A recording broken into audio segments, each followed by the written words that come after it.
What's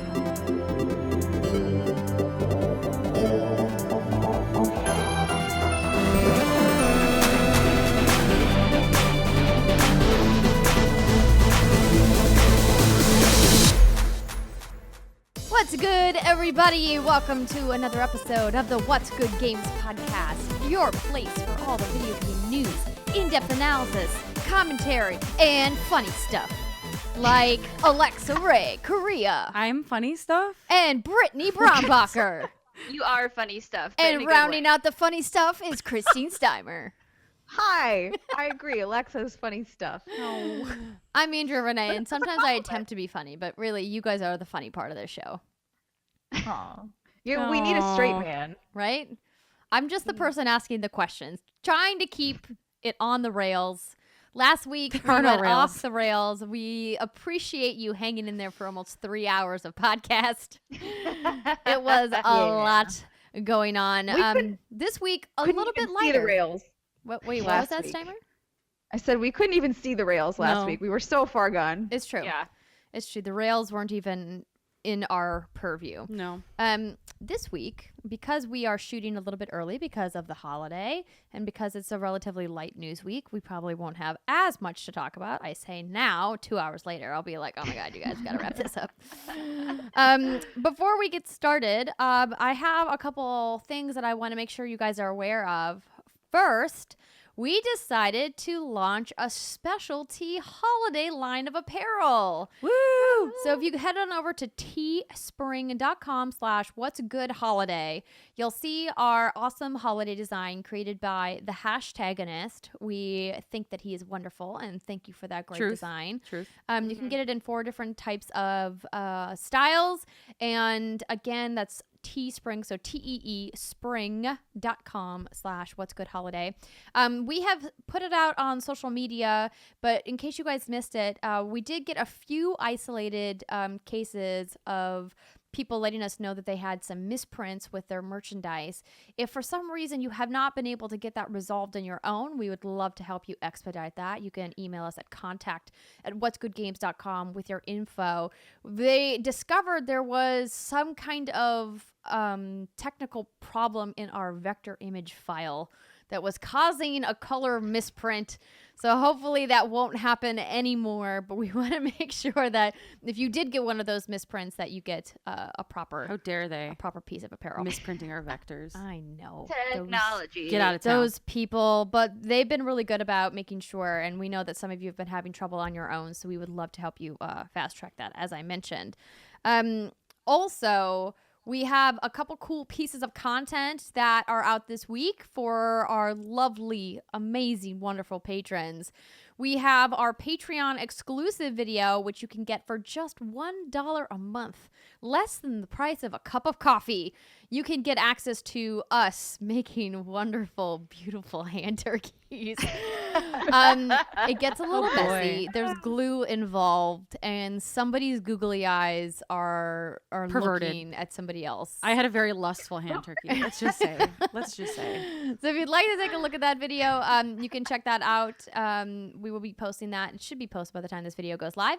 And we also have our holiday. Well, no, the holiday one is next month. What am I thinking of? Our Patreon secret segment, which is all about previous jobs. So on our most recent after hour stream, or maybe it was the happy hour Q&A. I can't remember which one. It was during the it was during the after hour stream. We were talking about, I briefly mentioned something about a story about one of my past jobs, and it kind of gave us this idea to fully elaborate and hear from everybody about some weird past jobs we have. So that is the secret segment this month.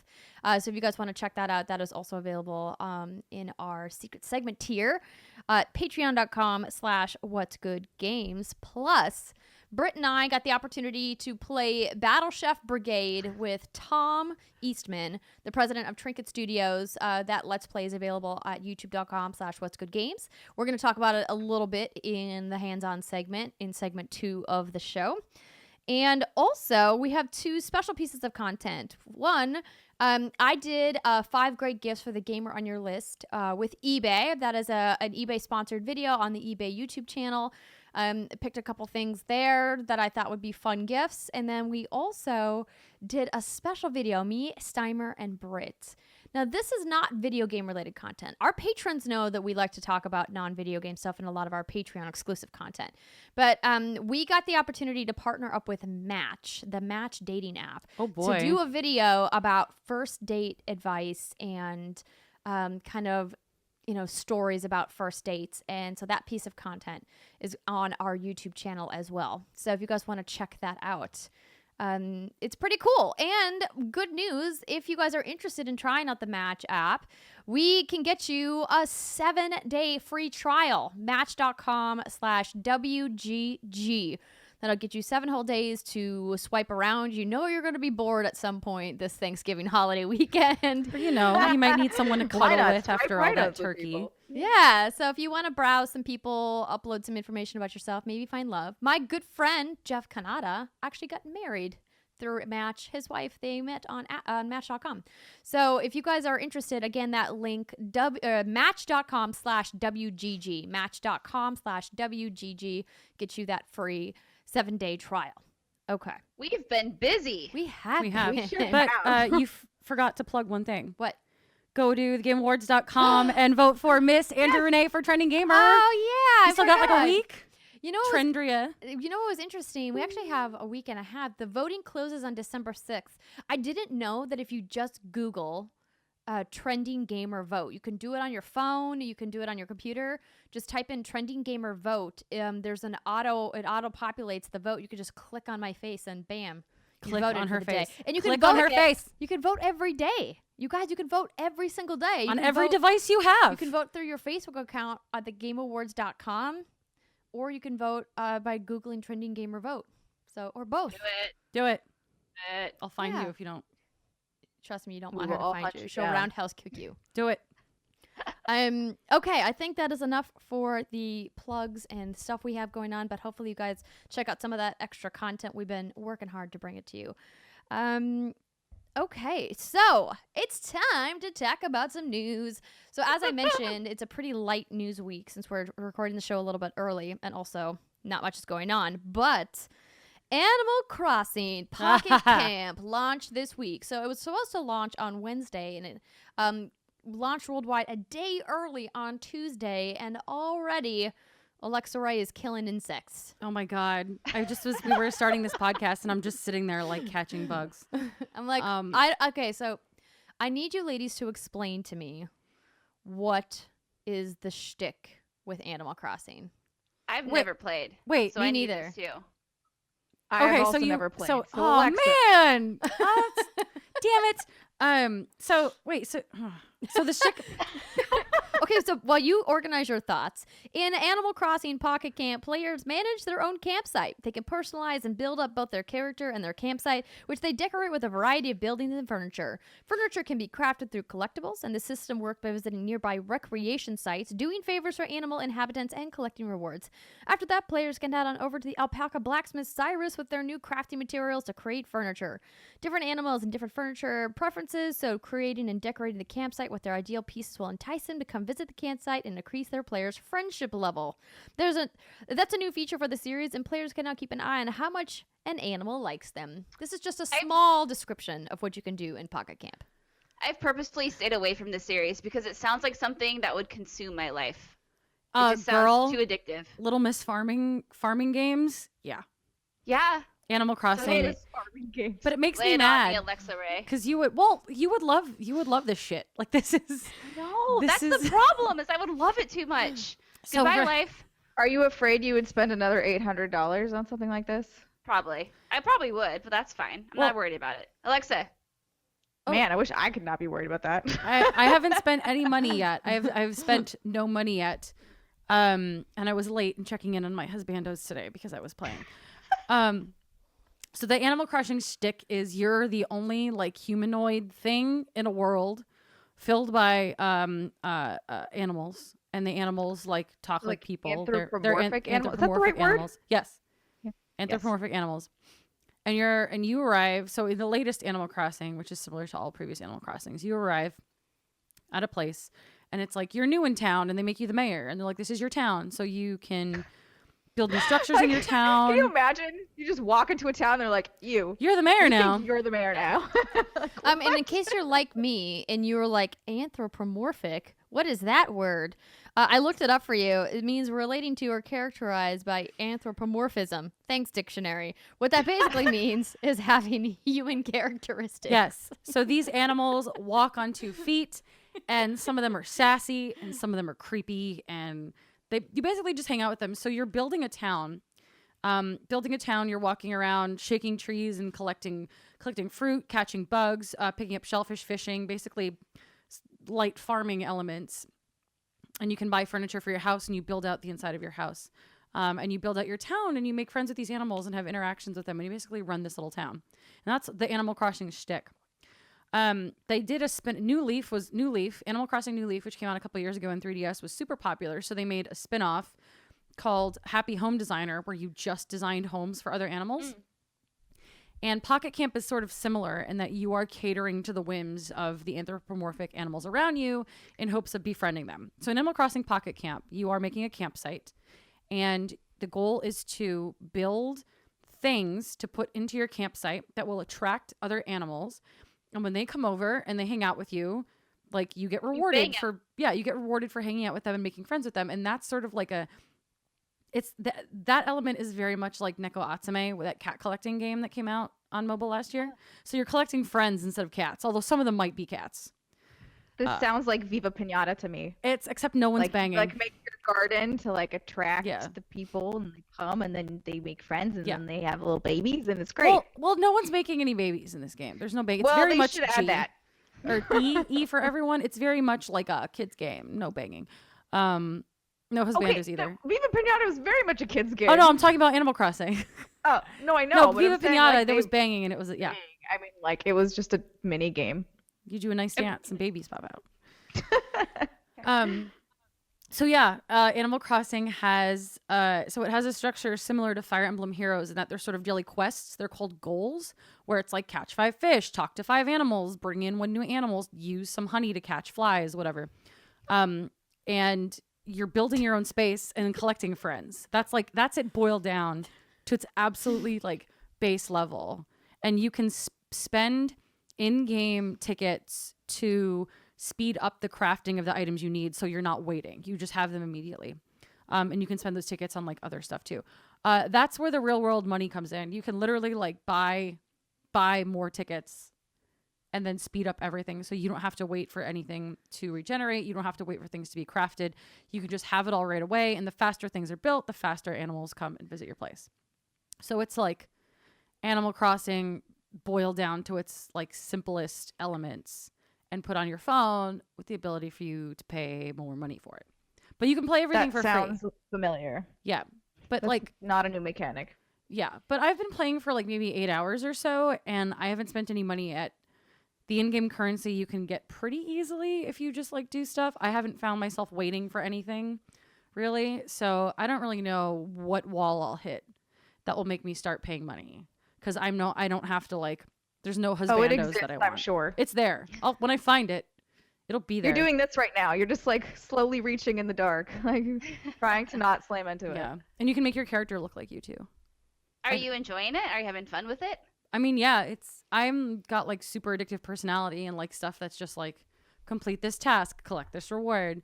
So like it's fun. It's really, really great. I don't know how long it'll keep my attention, but a lot of people really love Animal Crossing, so they are all over this shit. I'm excited to download this and try it because I've never played an Animal Crossing, but it seems like a game I would like. But I just have never had like a 3DS or any of the other things that the games came out on. If one comes to Switch, I'll play that. But here we are, so I guess I'll just download this when we're done recording. I kind of think that this is going to go the way of Miitomo. I think a lot of people are going to get very excited and download this game right away, and then a bunch of people are going to be like, I'm good, and then they're going to stop playing. I think it's going to be me. Yeah, I think it's going to have longer legs than Miitomo. I don't think it's going to have as long of legs as a game like Pokemon Go had, or Fire for Emblem example. Heroes. But I think that, it has the potential to be successful, but I feel like it's only going to be hot right now. And then it's just, everyone's going to stop talking about it in like 2 weeks. If they have the update schedule and the new content addition schedule that Fire Emblem has, like Fire Emblem gets new stuff every week. And every month there's like a monthly event, and every week you get new quests, new story or something or whatever.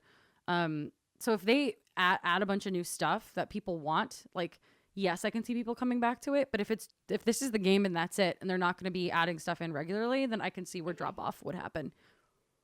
Yeah. But Fire Emblem is selling you a horny casino. I know Fire Emblem gives me pretty pictures of boys to look at, and when they get hit too many times, their clothes fly off. I mean, like, that's kind of the incentive all on its own, right? Yes. Oh my Their gosh. clothes fly off. Okay. Well, there's no clothes flying off in Animal Crossing. No. But if you want, you can download it for your iOS or Android device while you're listening to this show. All right. Moving on to the next story. We'll check in with you on your Animal Crossing antics next week. Belgium has said that loot boxes are indeed gambling and wants them banned in Europe. According to PC Gamer, last week Belgium's Gaming Commission announced that it had launched an investigation into whether loot boxes available for purchase in games like Overwatch and Star Wars Battlefront II constitute a form of gambling. Today, VTM News reported that the ruling is in, and the answer is yes. The Google translation is a little sloppy, as usual, but the message is clear enough. Quote, the mixing of money and addiction is gambling, end quote. The Gaming Commission declared. Belgium's Minister of Justice, Ginn, also weighed in saying, quote, mixing gambling and gaming, especially at a young age, is dangerous for the mental health of the child, end quote. Ginn, according to the report, wants to ban in-game purchases outright. Correction, if you don't know exactly what you're purchasing. And not just in Belgium. He said the process will take time because we have to go to Europe. We will certainly try to ban it. So this is an interesting wrinkle into the whole loot box and microtransaction debate. And I know, are This you isn't out a there right wrinkle. now? It's a listening? fold. Are you trying to make a Oh card my joke? god. No. No, this is more than a wrinkle. This is like someone took the blanket and lit it on fire. Like Well, it's hold on. Belgium is a relatively small country. yes. And as far as the But- amount of volume of video games being sold in Belgium, I'm going to go out on a limb here and say that it's not probably moving the needle in a very meaningful way. size especially- doesn't matter. Well, I mean, Unless they It- succeed in taking it to all of Europe. Yes. right. So Right. here's the thing. These kinds of laws are not something that are going to be universal across every country. There are very specific laws. Germany, for example, has their own very specific laws about things. The UK has their own laws. So I think it's important to remember that this is just one country. However, there was a French legislator that also had come forward to say, we need to identify if this is gambling or not. Here's the thing that I think it's important to remember. The moment that we get the government involved in the legislation or the laws and legalities around video games, the more difficult it is for everybody. Which is why previously on the show, when we talked about when the ESRB, the Electronic Software Ratings Board that exists here in the United States and North America, has classified them as not gambling, we said that it's a good thing that the ESRB exists because self-regulation means we can keep the government out of video games because we don't want them in video games. We want video games to be self-regulatory. So I think this is problematic for a number of reasons. First, there's no universal loot box or microtransaction system. Every game utilizes it differently, and some are more honest than others. However, I don't think that they should not have any oversight. I'm in favor of things like what China is doing, where they're not banned. They just have to publicly display what the drop rates are for these boxes, saying, "Oh, hey, are you going to buy that skin loot box in Overwatch? Well, you should know that the drop rate for legendary items is 1 in 75 or whatever the numbers are," right? I think something like that is kind of like a nice happy medium between allowing the transactions to exist for people who are interested in them, but also having transparency to say, now you know exactly what the odds are if you put your money in. Just like when you buy a lottery ticket, you know what the odds are of you actually winning something. But I want to hear from the rest of the ladies. Britt, what do you feel about this? I agree with you. I would rather we keep this all self-regulated. I feel like there are some easy solutions to these shenanigans that would quiet a lot of people. Put a disclaimer on your box, put a disclaimer somewhere, and expose RNGesus and give those numbers. Expose him. I love it. RNGesus is a sham. And then I think, this would die down a little bit. It's going to be interesting to see what, if any, long-term effect this ruling has in all of the world. Yeah, or if it's just Belgium. Right. Belgium's they're going to just have their little They're gonna have their little flag. They're gonna be like, little blanket that's on fire, as Alexa Ray called it. Yeah. yeah. So, Alexa, why do you think this is, you clearly think this is a bigger deal than I think it is. No, that's what I called it, a blanket on fire, because exactly what you said. Like, we don't want the government getting their paws in our video games. Yeah. We need them to stay out. We've been doing okay. I just don't like. We self-regulate. We with hate self-regulate. comments We're on here. okay. I just think that like the whole microtransaction thing. Like, some games do it really well and nobody has complained. Like Overwatch. Like, I think Overwatch is pretty transparent and pretty balanced in terms of what it gives you for how much you pay when you go into it. But or the quality of the things that you get. I feel like these games that are just like, and we're going to slap a price tag on everything and make everything unlockable after a bajillion hours. Like, the games that are clearly getting a little greedy or maybe miss the mark with their balancing, like Shadow of War, like Battlefront 2, I think are missing the mark and have the potential to like ruin it for everybody. And I know it's impossible to get every single company to agree on a like unified solution for dealing with like microtransactions, but like maybe we should all just put a little more time into putting them together and again like displaying what's in it, or like percentages, or like making sure that if you buy a box and there's 5 items in it, everyone gets at least one rare item or something if they're spending $10 on it or $20 on it or whatever. Mm-hmm. Yeah, exactly. And I know we haven't had the show since the big news from EA came down, but you couldn't have possibly missed that they did indeed take the microtransactions out of that game. And a lot of people are worried about them coming back. And then Need for Speed also had an adjustment to microtransactions in their game.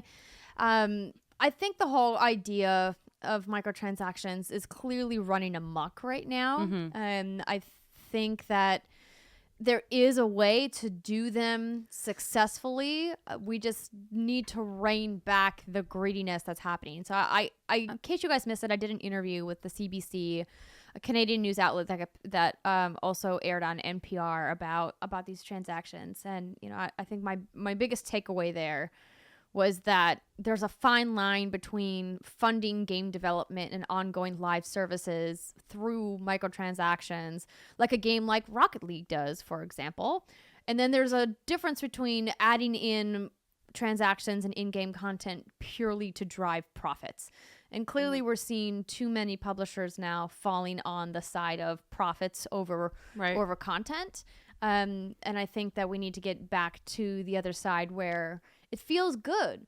I thought there was a really great thread that I posted that Rami had posted on Twitter, which you can find, I believe, on my Twitter account, talking about a dev who works on microtransactions and how they kind of like the idea that a few people can provide access to a piece of art by a few whales paying a lot of money and then a lot of other people pay for free. I think he said something like 2% of free-to-play users actually spend money on games, which was a crazy number to me. I thought it would have been way higher than that, and that 98% of people don't spend money. I am the 2%. And when you... So is Brittany. I'm also the 2%, right? So, like, what's crazy about the that... other 98%. Get out of here.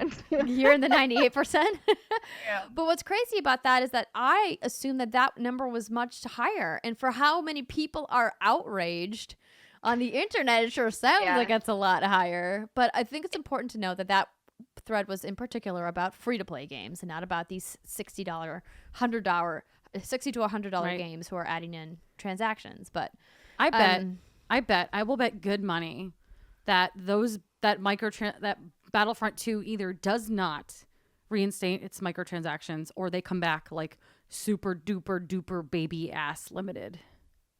Baby Like ass, super baby mode. limited. Like buy some crystals for 99 cents and like that's it. I bet they can't. Like Disney sent their flying monkeys after them. There's no way that they're going to ramp it back up to the level it was before. Yeah, it won't be. Yeah. No, and it's always the vocal. I can hear myself talking. It's strange. There's always a vocal minority, right, who causes like the biggest stink. And for everyone who is complaining about the microtransactions and blah blah blah, I believe in UK it still debuted at number 2. So it's like I think Call of Duty is still holding the number 1 spot in the UK charts. But it's like okay, like obviously there's a tire fire going on, and everyone has this big, oh, it's never gonna do well, it's gonna fail, blah blah blah. But it debuts at number 2, so it's like, hey, take it with a grain of salt. Yeah. Many grains Yeah, of I salt. think it's interesting only because something that we'd mentioned earlier is like, technically, trading cards still exist, and trading cards are very much aimed at kids, and that's money and that's addiction. So technically, according to this definition, that is gambling. So like, are you also going after that? Is it because that there's technically a third-party route there where you could buy unwanted cards off of other people? Like, is that what makes it okay? Like, what's the line here? Can of worms. I know, right? Like, all of the worms, they are everywhere. Every worm. We're in a pool full of worms. Yeah, Someone opened it. I don't think we should get the government involved. That's kind of like my bottom line here. Like, Stay out of my video games. yeah. Get out I of do think, like, I made the joke, but like, I do think this is one of the few industries that does self-regulate with its community. Yeah. Clearly. Clearly. I Don't say mean, where for video better games. or for worse, we will let you know our opinions. Indeed. All right. Our last story for this week is the SNES Classic has outsold the PlayStation 4 and the Xbox One. Nintendo What? followed up its stellar September by taking the top 2 spots in the U.S. hardware sales charts yet again in October. The company announced the Nintendo Switch was the top-selling game console in the U.S. during the month of October, followed by the Super NES Classic Edition, according to data from the retail tracking firm NPD Group. Now, that's an inversion of September when the SNES Classic came in ahead of the Switch. Either way, Nintendo continues to outdo Sony and Microsoft. The Switch has outsold the PS4 and Xbox One every month from July onward. And in both September and October, Nintendo's hardware performance, including the 3DS, accounted for 2/3 of all U.S. gaming hardware sales, which surpassed 1 million units, the first time that has happened in October since 2011. Does anyone know, does the PS4 Pro count as its own SKU on MPD, or is it bundled in with like PlayStation 4? And same with Xbox. That is an excellent question. I think I know someone who might have the answer, but I probably won't be able to follow up with it until next week's show. And like, Damn. there's technically like Xbox One, there's Xbox One S. Let me There's send a Xbox text X. message to see if I can get an answer to that question for you. But I think this is interesting, not only because obviously like the SNES Classic has been dominating the news for the last 3 months of like pre-orders are canceled and now they're back on and now they're canceled again and now they're shipping late and oh my gosh they're everywhere and oh my gosh they're nowhere, now they're back. They're everywhere now. And they're on my 5 great gifts for the gamer on your list as well. But here's the thing. November, I think, is going to be the interesting month. Clearly, there were not that many games in September and October that were driving hardware sales for the other 2 consoles. For the most part, people who were buying games probably already were established in that console ecosystem. However, Super Mario Odyssey came out. There were a bunch of Switch bundles. Not surprising that we saw a lot of hardware being pushed in the month of October for Nintendo Switch taking the top spot. That's why November is going to be interesting because we've got the Xbox One X, which was reported to be selling quite well during its launch window earlier this month. And then we've got Black Friday sales in the mix, which will that's see this week. discounts on PS4 bundles. Today is Black Friday when you're listening to this. I don't know, Yeah. maybe you went out last night and bought yourself a console. Or you're listening to this in line somewhere. Maybe. And then there's also a bunch of Xbox One S bundles that are happening. And then, of course, Switch is out there, but I haven't seen any Black Friday deals that are discounting Switch. So I don't anticipate we're going to see that. So I'm kind of feeling like Xbox is going to take November from Nintendo, but I do think it's impressive that they were able to, come out strong. It makes me happy. Sometimes I was more agree. like, wow, that means that there were enough SNES classics to even like make it to the top of this list. Yeah. Yeah, Good maybe job. Nintendo's getting their stuff together. I love Nintendo. I've said this many times. I don't agree with a lot of their business decisions, but lately I feel like they're on the right track. They're learning. And I'm happy to see that these numbers are doing well. It's great to see some of their games in the Game of the Year discussions. It makes me feel warm and fuzzy. Go Nintendo. Rah rah. Yeah. You guys are ridiculous. I'm going to let the listeners know that in our show notes. Oh, someone drew a dick. Of a tick. And then Andrea just did a butt. Hey, we're keeping it classy over here at What's Good Games. Okay. Well, that's going to wrap it up for news this week. As I mentioned, pretty light. Apologies if we miss a news story that breaks later in the week. But you don't come here for the breaking news. You come here for the hot takes, the analysis, and the hands-on commentary, which we're going to get to next, right after this short break. Go ahead, get a beverage. It's going to be a good one. We'll see you in a minute. This episode of the What's Good Games podcast is brought to you by TakeThis.org. Take This AFK rooms are mental health first aid for conventions worldwide. And without the psychomancers, they'd just be empty space. Since 2014, Take This has been sending psychomancers to conventions worldwide trained in the art of mental health first aid. Psychomancers create safe, welcoming spaces for people dealing with mental health issues and can help guide people in distress to the help they need. Between training, insuring, flying, lodging, and feeding our psychomancers, Take This spends over tens of thousands of dollars a year to help thousands of people dealing with mental health issues at conventions all over the world. And the psychomancers need your help to keep flying. Visit the Take This Patreon at patreon.com/takethisorg to learn more about the Psychomancer Project and how you can help bring help, healing, and hope to people around the world. Become a sponsor of the Take This AFK rooms, staffed with psychomancers, stuffed with hope. Patreon.com/takethisorg.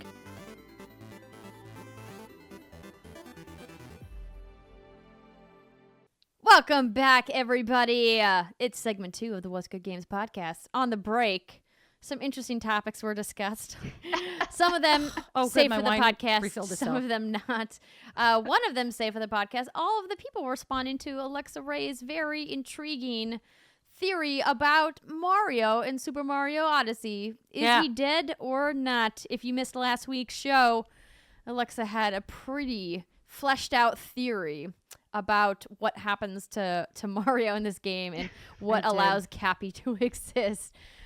So what are people saying? They agree or don't agree? For the most part, do people agree or not? People are just like, they're like, oh my God, like I can't play this game now. I can't look at this game the same way. Cause like, I don't want to spoil anything about the end game because we're still in that like 1 month period where it's not polite to spoil the end game. Or it's just not polite to spoil Also, the I end would game be really mad at ever, you. right? Right. But there are places you go and things that you do that people are like, oh my God, this makes total sense. This is so screwed up. And I did mention in my theory, Luigi's not there, Yoshi's not there, and a bunch of other characters that you never see. Apparently one of those characters is there, as people on Twitter have called out. And I went and I found him. He's there. So I apologize for that error. I just didn't look hard enough. I'm a stupid person, and I apologize for the misinformation. But as for the theories, like I've been getting some people being like, he's not dead, but I've gotten one. The one that I just read today is that he's actually Mario is an interdimensional being, like the Stranger Things monster. And he can, and that's why he's like moving through all of these weird places. I've gotten theories that he was always dead to begin with, since like the first Mario ever, and that Cappy has been his hat the entire time. He's just been quiet about it. And so this Cap has been keeping him alive because he knew that the Mushroom Kingdom needed a savior. So he forced him to retire from his plumbing job, and that's why he's not a plumber anymore, and has just been keeping his body animate and from decomposing for like 30 years, however long he's been around. Is this Wow. like Pikachu just all of a sudden randomly fucking talking, and you're like, hey, by the way, your hat's been a ghost this whole This time. entire time. People have brought up, I wrote an article a couple weeks back because I was feeling really bored and sassy one day, about how terrible, what Cappy's presence, the implications of Cappy's presence on the wider Mario mythos. Because if he's a ghost and he's possessing things, I'm not using the word captured. You can't make me, Nintendo. I'm not using it. What if someone from Nintendo like busted in Kool-Aid Man style? You mean and like threw a hat at you and said captured? You mean like my roommate every day who corrects me every time I say this? I forgot Does she about that for a Kool-Aid Man half through the second. walls? My roommate, well, maybe. My roommate works for Nintendo and she corrects me like every time I say possessed. She's like, it's captured. He's capturing. It's called capture. And I'm like, no, it's possession. And you were like, you are on brand, girl. Get out of here. But shout out. I know you listen to this podcast. But people have brought up I brought this up in my article and people have been talking about it. So if he's a ghost and he can possess things, like, is he a special type of ghost, or like what does that mean for the booze? Because there's like Any ghost. there's like a can possess bajillion you. boos, all these boos in Super Mario Odyssey, and they float around. But they can't get you. But Because you're already possessed. they can't get you if you're looking at them though, right? So one, can all of these boos have this possession power, and have they just not discovered it yet? And two, since someone else brought this up and I forgot to write down their Twitter name, and I'm so sorry, and if this is you, please let me know that you sent me this theory. The reason the boos, this is the Mario's always dead theory, the reason the boos can't look you in the eye when you turn to look at them is because you are too dead, and you've been dead this entire time, and they can't look the abomination that is like you being dead in the eye. Like, they can't look you in the eye because you are also dead. So when you turn around to look at them, they're like, oh no, this abomination is still walking around, and they are just You're so like Medusa. you outrank them. This animate corpse Mario is outranks them in like boo scariness or something, and that's why that they can't, when you look at them, Maybe boos are just they don't scared of come Cappy. after you. Or maybe they're that was another one I got, that Cappy is like one of these ultimate ghost beings, and they can't look at Cappy because he's scarier than all of them. Okay. I've gotten all of that. Okay. Hold on. What does it mean? Brett and I are like snickering over here, being like, "This is fucking ridiculous." No, it's Okay? possible. And I'm just like tossing a little fuel to the fire. Nobody My Nobody question said it though was is, like, impossible. can you just enjoy quirky games without like trying to find a meaning? And this is an honest question. Like, I'm like, okay, Nintendo's a quirky company. Mario's a plumber, not really anymore. There are weird creatures that shouldn't exist. Things just happen in this world that aren't normal. Do you ever like allow yourself just to play the game and not like overanalyze things, or is that just the way you're wired? Brittany, you know I get hung up on weird shit. I What was the thing I was hung up on before Cappy? What was it? Pokemon. Was it? Yeah. The It was sandcastle. the sandcastle Pokemon. I get hung up. Castle, yeah. I get hung up on weird shit, and I can't just enjoy a video game. I have to love it. overanalyze it until it makes me want to backflip off the earth. Wait, you said you were gonna backflip off the earth. Oh, if PUBG wins Game of the Year. If PUBG wins Game of the Year at the Game Awards, I will fly up out of my seat. I will just backflip right off the planet. like one of those glitching saber tooths from Skyrim. I'll just be gone. Gone. That's it. But yeah, no, like, I appreciate everyone sending me your Mario theories and talking to me about it. I think it's really fun. I think it's really fun to speculate this stuff because Mario's been doing the same thing for like 30 years, or his corpse has. So we'll figure this out one way or another. I If prefer he's to been think dead that long, his corpse is remarkably well preserved. That's why Peach won't like smooch him or anything, because he's just an animate corpse. Because he smells real bad because he's been dead for 30 years. Right. He's like, you know what? I would rather take the giant lizard man over you. That's why his only friends are his brother and a dinosaur that he repeatedly abuses. Oh, poor Yoshi. He also kind of abuses his brother. He's not very nice to him. No, he's not. So, Anyway. in addition to Mario, we played a bunch of other things this week. Britt, I saw you tweeted a photo about Harvest Moon Light of Hope, but in the show notes you have wah. Did I say that Yeah. right? Did I encapsulate your wah correctly? Is it not good? That was perfect. I can't say definitively because I'm only an hour and a half in. However, So I played this game at E3. I think I talked about it quite a bit on stage. Yeah, was this the disappointing Harvest Moon that experience you had? Yeah, and I was like, there's no way this game's releasing before the end of the year. Well, lo and behold, ladies and gentlemen, here we are. And it released November 14th for PC. It's coming to Switch and PS4 in early 2018. So I have been playing Harvest Moon, since I was little. I talk about it as much as Andrea talks about Destiny. Like, it's like my thing. And it's so my gut reaction to this game is that Natsumi saw Stardew Valley. They saw the success of Stardew Valley, and they said, hey, we haven't had a game on console since PlayStation 2 or the Wii. Like, there's an untapped market here. We have the Harvest Moon brand. We have the history with that. Let's put something out there and see how we do. And it's so unfortunate because the game feels so shallow and so dull, and it's really dumbed down in the sense that it's like a one button does everything. You walk up to, I'm playing on PC, so I'm using the mouse. So you walk up to a plot of land, you click, okay, he tilled the soil, you click, okay, the seeds are planted, you click, and now it's watered. And that's it. And the whole premise is that you are on this island and there aren't people there because there was a storm and you have to restore the lighthouse. And there's not a lot going on. The surroundings are just so bland. There aren't that many people to interact with, and it just feels so lifeless. And it's annoying. Not to mention, like, within the first few minutes of playing, it's like you can click or you can tap on the screen. But I do not believe there's been any announcement of this coming to mobile, but clearly it is. And so I think this game would be, and it's $30 too. That's the stick, that it's $30. Wait, it says you can tap on the screen? Yes. But obviously you can't because it's only released on Steam right now. And yeah, so, but you could there are PC tablets or whatever, or PC monitors where you can touch them. Okay, but I mean, that's a very But small I don't think they're percentage thinking of of people. that specifically. It sounds Right, to and me like that's they a left possibility, something in the but- game that maybe wasn't supposed to be in the PC version. perhaps. And Yeah. like I said, I scoured the interwebs, and as of right now, I can't find any announcement of mobile anything. So it's like, okay, clearly this is coming to mobile at some point, and I think it would make a great mobile game, but just not a great console game. Harvest Moon game.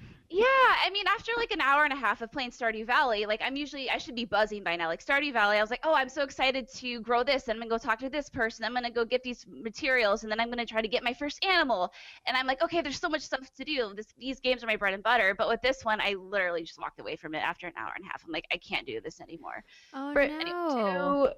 Because you said like you have to fix the lighthouse and then more people come. Like, are more people supposed to be coming to this town as you play?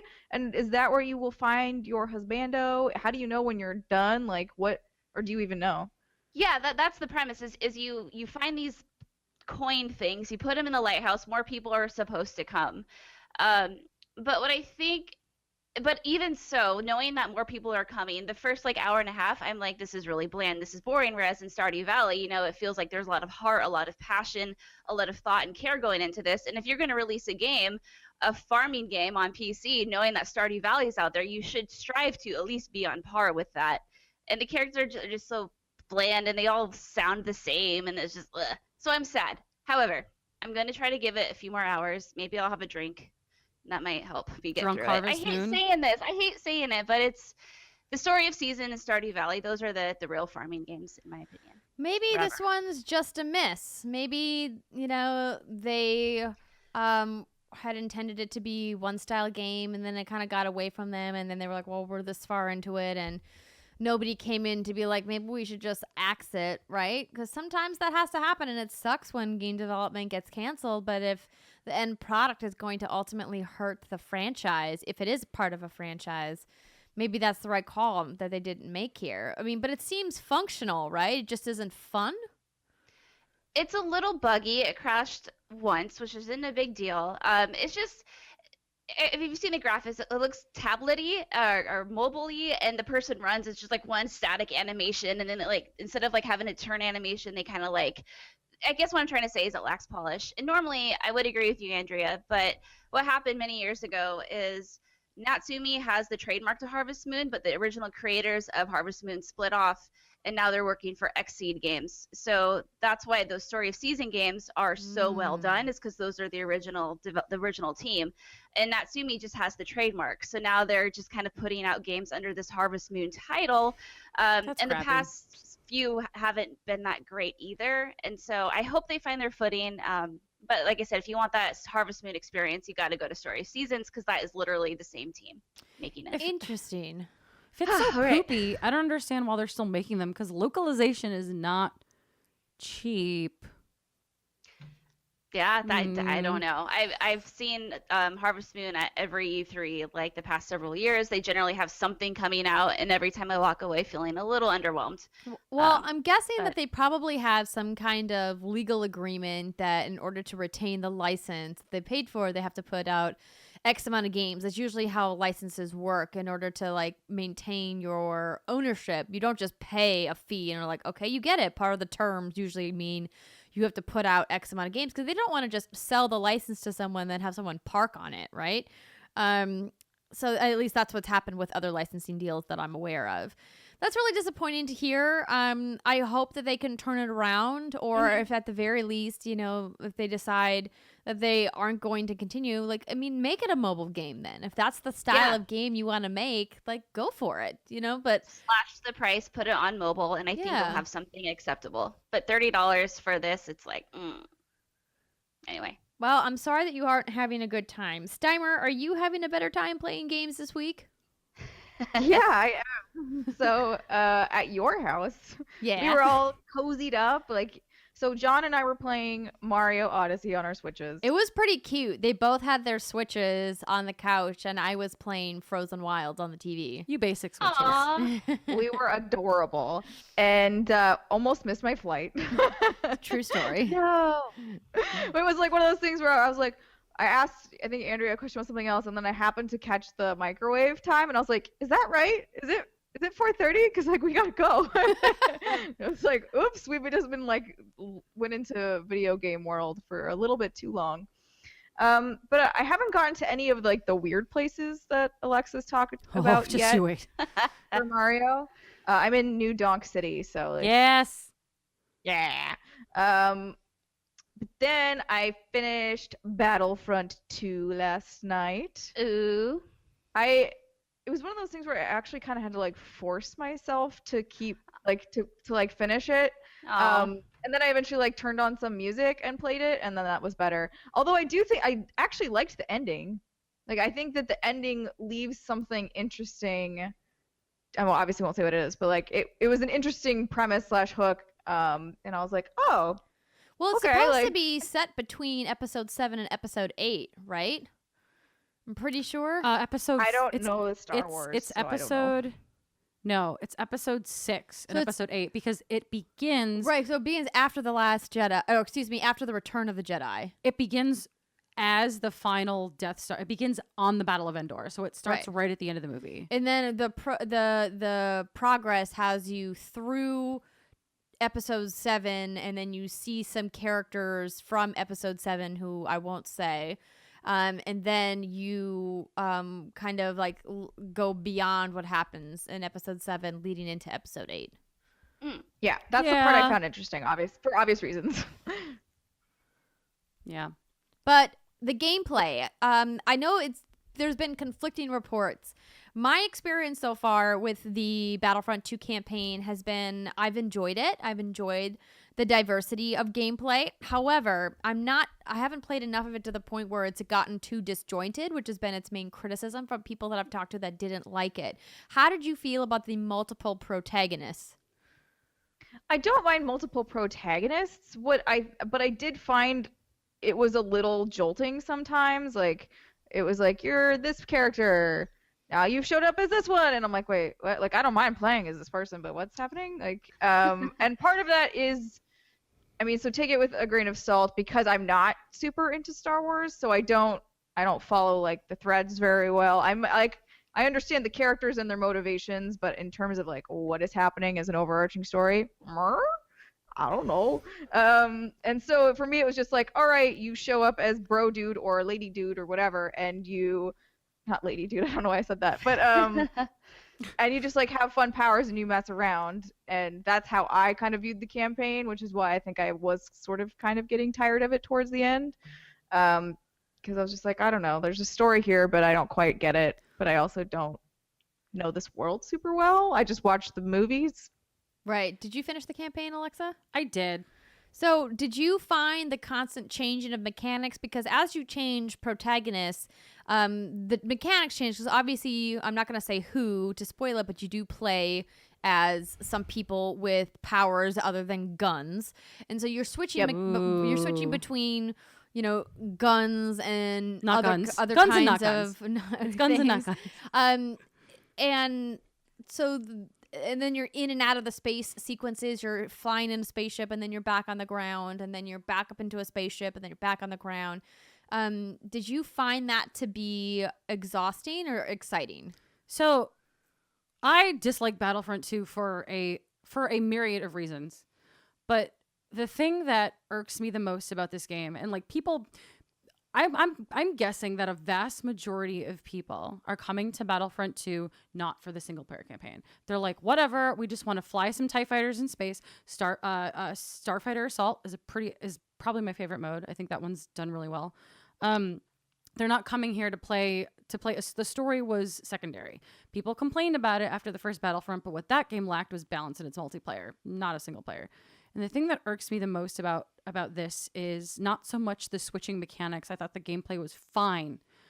Just fine. Not like super, super stellar. I actually like it when single player modes kind of switch up. It doesn't matter who you're playing as, but it switches up like what Kind you're of doing. like the Call of Duty campaigns? Yeah, kind of like the Call of Duty campaigns where you're not doing the same thing for the entire time. You sort of have a chance to do other things, so you're not getting like shooting fatigue or not shooting fatigue or whatever it is that's going on in your campaign. Yeah. But the thing that really bothers me about the campaign, and it breaks my heart, it makes me really mad, and like I am saying this as a secret Star Wars fanatic. I read all the books when they come out. I've watched all the cartoons. I've seen all of Clone Wars and Rebels. Hoodies to episode 7 together. We did. We wore Wookiee hoodies to episode 7 together. I am a secret Star Wars nerd, and I've consumed all the media. I read the comics. I could tell you some random facts that you don't care about that have nothing to do with the main movies that I think are really cool. But as someone who's consumed a lot of this Star Wars media and I think can understand what the heart of Star Wars is, and if you are also a Star Wars fanatic and listening, please chime in. It promises something so unique and so original and so tantalizing, and then takes it away very, very quickly. And that thing is the idea of playing as someone, being in the shoes of someone on the Imperial side. I was You're really talking about Iden Versio. Iden Versio. Yeah, she's in all of their marketing materials as well. Yes, they marketed this as like play for the Empire, blah blah blah. And the thing about Iden is she's a really hard protagonist, I feel, to empathize with, because she is the symbol of this oppressive, nasty, horrible regime, and she is your main character. And that kind of I can't empathize with you. I can't really get behind you. But not in a not enjoyable way. Like, I think that kind of player discomfort is being in the shoes of someone behind a group that's just so vile and so awful that we've come to know as like one of the biggest baddies in all of science fiction ever, the Empire of Star Wars. Like, that discomfort was really appealing to me. Like, I want to play this game and I want to feel uncomfortable, and I want to fight on the side that I always am fighting against. I want to see what goes through their head. I want to know what goes on here. I want to see how they work. And this is sort of explored in the novel Lost Stars, which came out, I think, last year, where you follow two characters that are super connected, and I won't spoil it, but one goes to the rebellion and one stays with the Empire, and you kind of explore that dynamic. But and this is all over the internet, so this is not a spoiler, she defects so early in that campaign. It's like, I'm fighting for the Empire. I'm with the Empire. Her reaction to the second Death Star blowing up is so visceral and so just like, oh man, I actually feel bad for you because the thing you believed in blew up in your face. Like, that sucks. And then it takes like a couple of missions and she's like, nope, I'm on the rebellion now, bye. And it's like, and then for the rest of the campaign, that's it. And I just... for the rest of the campaign, that's it. And for me, I was just so disappointed. One, because EA baited me with this like really, really cool story premise that gave me tingles, and then took it away very, very quickly. And that's what bothers me about the story campaign, is it didn't commit to its premise, or it was false advertising, depending on how you see it. And that is my beef with Battlefront 2. I also agree. Like, I do kind of wish they would have stuck with the Empire side a little bit longer, because that was similar to what you said. Again, I'm not a huge Star Wars person, but I find it interesting. Like, I would be interested to play more of a campaign on that side, just because you see the characters' motivations. And you have to realize that well-written, quote-unquote, baddies never believe that what they're doing is bad. They always believe, like, the ends justify Right. the means, or there's some sort of logic there, reasoning there. So it would be nice to, like, get a more fleshed out version of that and Yeah. see, like, what the hell are the Empire's goals? What's going on here? Like, Yeah, it's upsetting. yeah. Should I? Okay, as someone who has not played this but I have intentions to, is it worth playing? I would be curious, Brittany. Fun to I would, mess around. yeah, but I would be curious, Brittany, as someone who's not. You're also not super invested in Star Wars, I'm assuming. True. I'd be curious to hear what you have to say about it from someone who's coming from like a totally blank slate, because my rage is like Star Wars nerd rage. Yeah, I gotta finish it. So I am a Star Wars fan, but I'm not a Star Wars fan girl, if that makes sense. Like, I enjoy going to the movies. I'll go to midnight launches. I have a couple Star Wars t-shirts, but I haven't read the books or the comics Some of them are or really any good. of the supporting material. Marvel's working on the comics. They're really good. I'm not saying they're not good. I'm just saying, like, I just don't read comics in general. The only comic I've ever bought was the Mass Effect comic. Fair. So, my thing is like, I am interested. I was also intrigued. So in our eBay gift guide, I recommend Battlefront 2 for that exact reason, because I was really pumped to see not only just like a different point of view, but also the fact that we get like a female commander protagonist on the front of like a major AAA franchise, which is so rare. Not just like for a big game, but for a big game from a very well-known franchise and property. And obviously, you know, with Rogue One and Episode 7, we had, you know, a couple female protagonists at the forefront. But in the video game, I still didn't think that was possible. And I was super excited for that reason alone. And I think that these kinds of campaigns are very polarizing. I think that there are valid criticisms based off what I've played so far, but I'm interested. I'm going to play the rest of it and see, because so far I don't hate it, and some people really hate it. I hate it.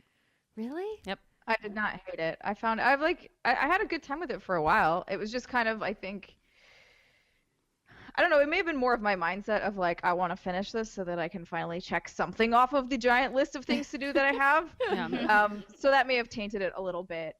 Because I did enjoy that they switched it up. And here's the one thing, like, I'm not going to say what it is, but like toward one of the end missions, there is a space fight rather, that just irritated me. It just took too long to like take this plane down. I'm just like rotate, and I was like, I could see myself getting sick from this if I was of a different constitution. Like, I was fine, but I was like, man, Alexa just Ray's like raising looping her around. hand and I pointing feel at like Alexa herself. probably got sick at this particular mission.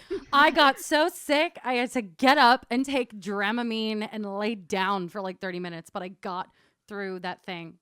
But I agree with you. You know which one I'm talking about? I do. Yeah. Oof. I was That's just like, disappointing. wow.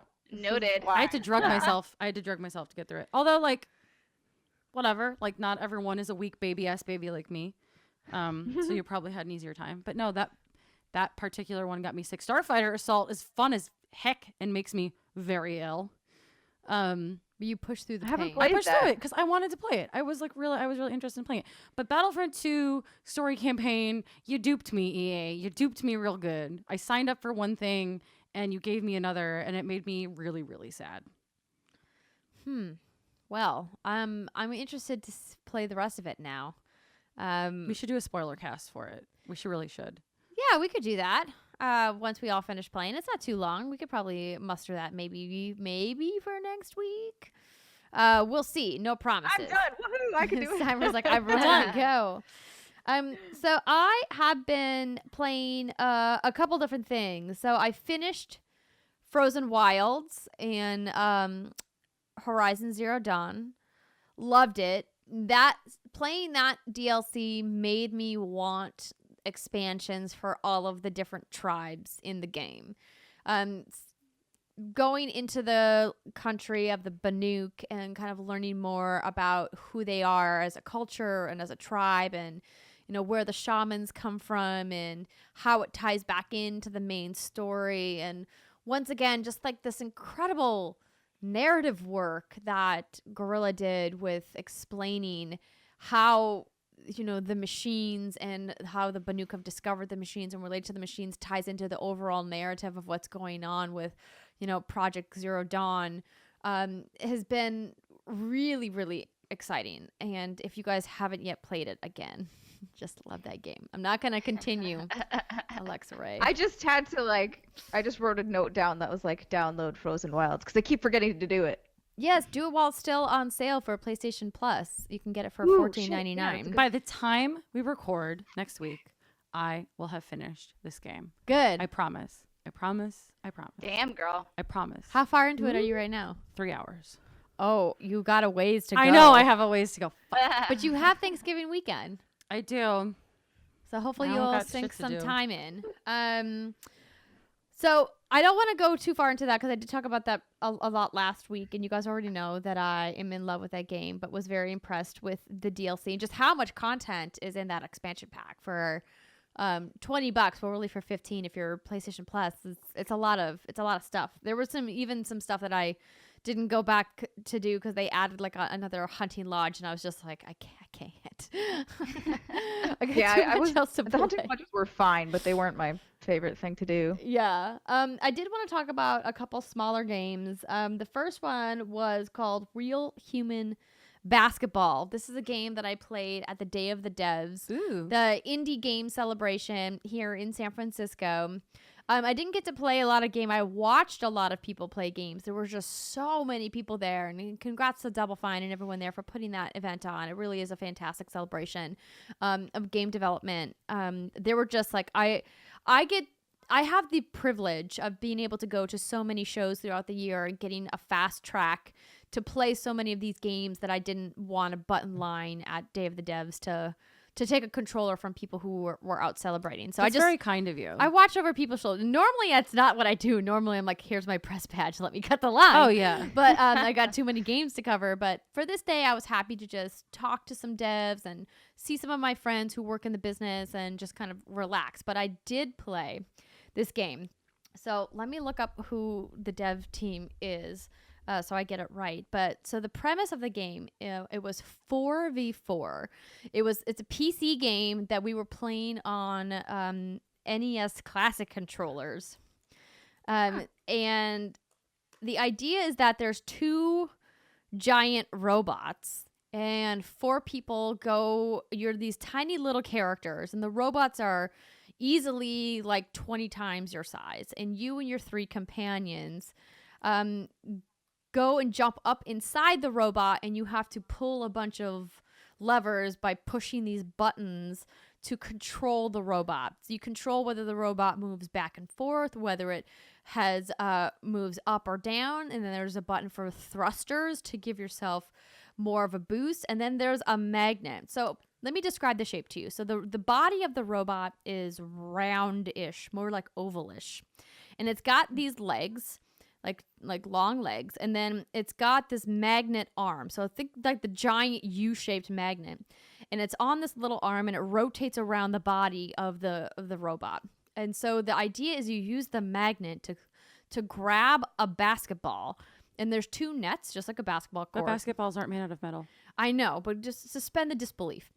On each side of the court, and then your job is to grab the ball and obviously make a basket with it.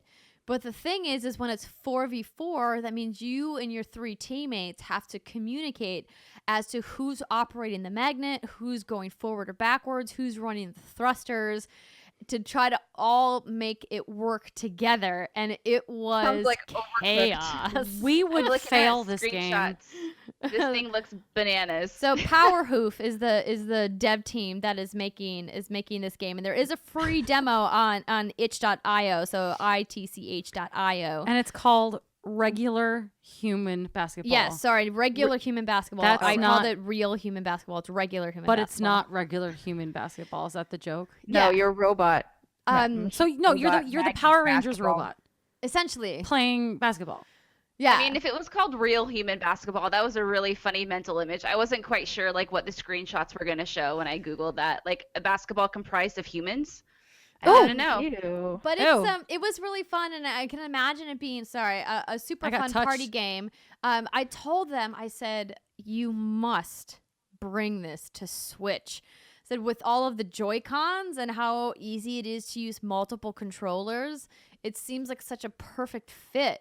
I was Yeah. like, listen, I love the idea of you having like a little USB plug-in station where you can plug in 8, controllers individually, but who's got 8 NES controllers lying around? I have 8 Joy-Cons. Right? I also have 8 Joy-Cons.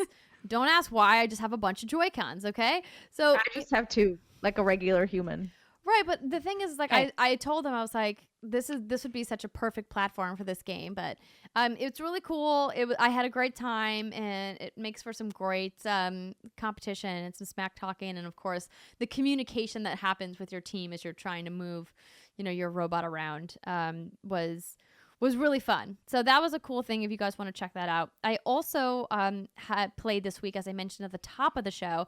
Britt and I both played Battle Chef Brigade on Nintendo Switch as well. So this is from Trinket Studios, published by Adult Swim Games. They came by, and you can watch our full 30-plus minute Let's Play on our YouTube channel, or youtube.com/whatsgoodgames. But I really enjoyed this game and think it's going to be such a perfect handheld portable game. So I played a lot of Puzzle and Dragons. Did anybody else play that game? Yes. No. I figured Yes. Alexa would have. Of course, it's the weeb cred. Gotta Right? play it. So I tried to explain to Britt what this game was because she did not know anything about like match 3. And I was like, Britt, you had not even played Candy Crush? And she was like... Wait, you've never "What?" played a match 3 game? No, never. And so Andrea Get out of throws here. throws No. me into the fray. No, I'm not a fan of puzzle games unless it's Peggle. And Wait, they stop. throw me into- How did you pronounce that? Peggle? Peggle? Yeah. She said it Peggle? right. She said peggle. So Oh, did I? Peggle? there's nothing Peggle? wrong with saying Peggle. You say it like Andrea says bagel. Hey, listen, when you live close to Canada, you say things in a certain way with certain A's and O's, okay? Is that like bag and bug? Bagel. It's a bagel. Bag. It's a You bagel. put some peanut butter on your bagel. No. A bagel is a labyrinth villain. A bagel is a yeasty treat that you eat. Bagel! We've His discussed name this. is Hoggle. Yeah, but there might be a bagel in there somewhere. Yeah, I was like, I don't know what you're talking Maybe about. his, There's like- bagel It's in like labyrinth. I don't know. It sounds like it should be a labyrinth villain. It does. Maybe it's the name of a goblin. Ignore me. Ignore I'm so me. confused. Okay, I need to Britt. see Labyrinth. Britt, match 3. You avoided match 3. Oh, yeah. And so, I'm sitting down, like the camera's on me. I'm sitting down next to the president of the company, very, very sweet, nice guy. And I Tom. understand that it's probably a really simple thing, but as someone who's never done that match 3, like I know in my brain what I have to do, but I'm trying to like visually like see the patterns and I'm just like failing. So I'm just button mashing that whole time. I just button mashed and hope for the best. And then after that, when Andrea was on and she was like doing her like advanced levels, she's like, well, haven't you played Candy Crush before? And I was like, no, B, I've never played any game like this before. I just like that you button mashed a puzzle game. Like, It worked. I mean, kind did of. it work? I mean, I passed the tutorial, which was really impressive for me, so I was happy about that. So this game, and the tutorial does a pretty good job of walking you through. So it is a really fun little kind of hybrid game. It does very much feel like in the vein of games like Puzzle and Dragons, where there is like an RPG element and a battle element. But what they do, instead of just having you do like a turn-based battle with a match 3, they have it's a cooking competition. So you have combat scenarios where you have to go out and essentially fight the food that you're going to cook. You kill the food and you bring it back into the kitchen, and then each of the different food items has a certain type of gem, and then you use those food items to create gem patterns, and then from the patterns you have to create specific types of matches. I like how it has a increasingly complex layer of puzzle elements as you go through. So it starts out with you playing with just a single judge who says, hey, I like dishes that have fire in them. So, of course, water, fire, earth, your basic elementals. And then he says, I also like... Captain Planet! Who puts earth in food? Well, it's not the... suspended disbelief for a second. And then they like... a specific type of animal. And so the first judge likes bow run, which is like this beast with like a horn on its head, not dissimilar to my unicorn that I'm wearing.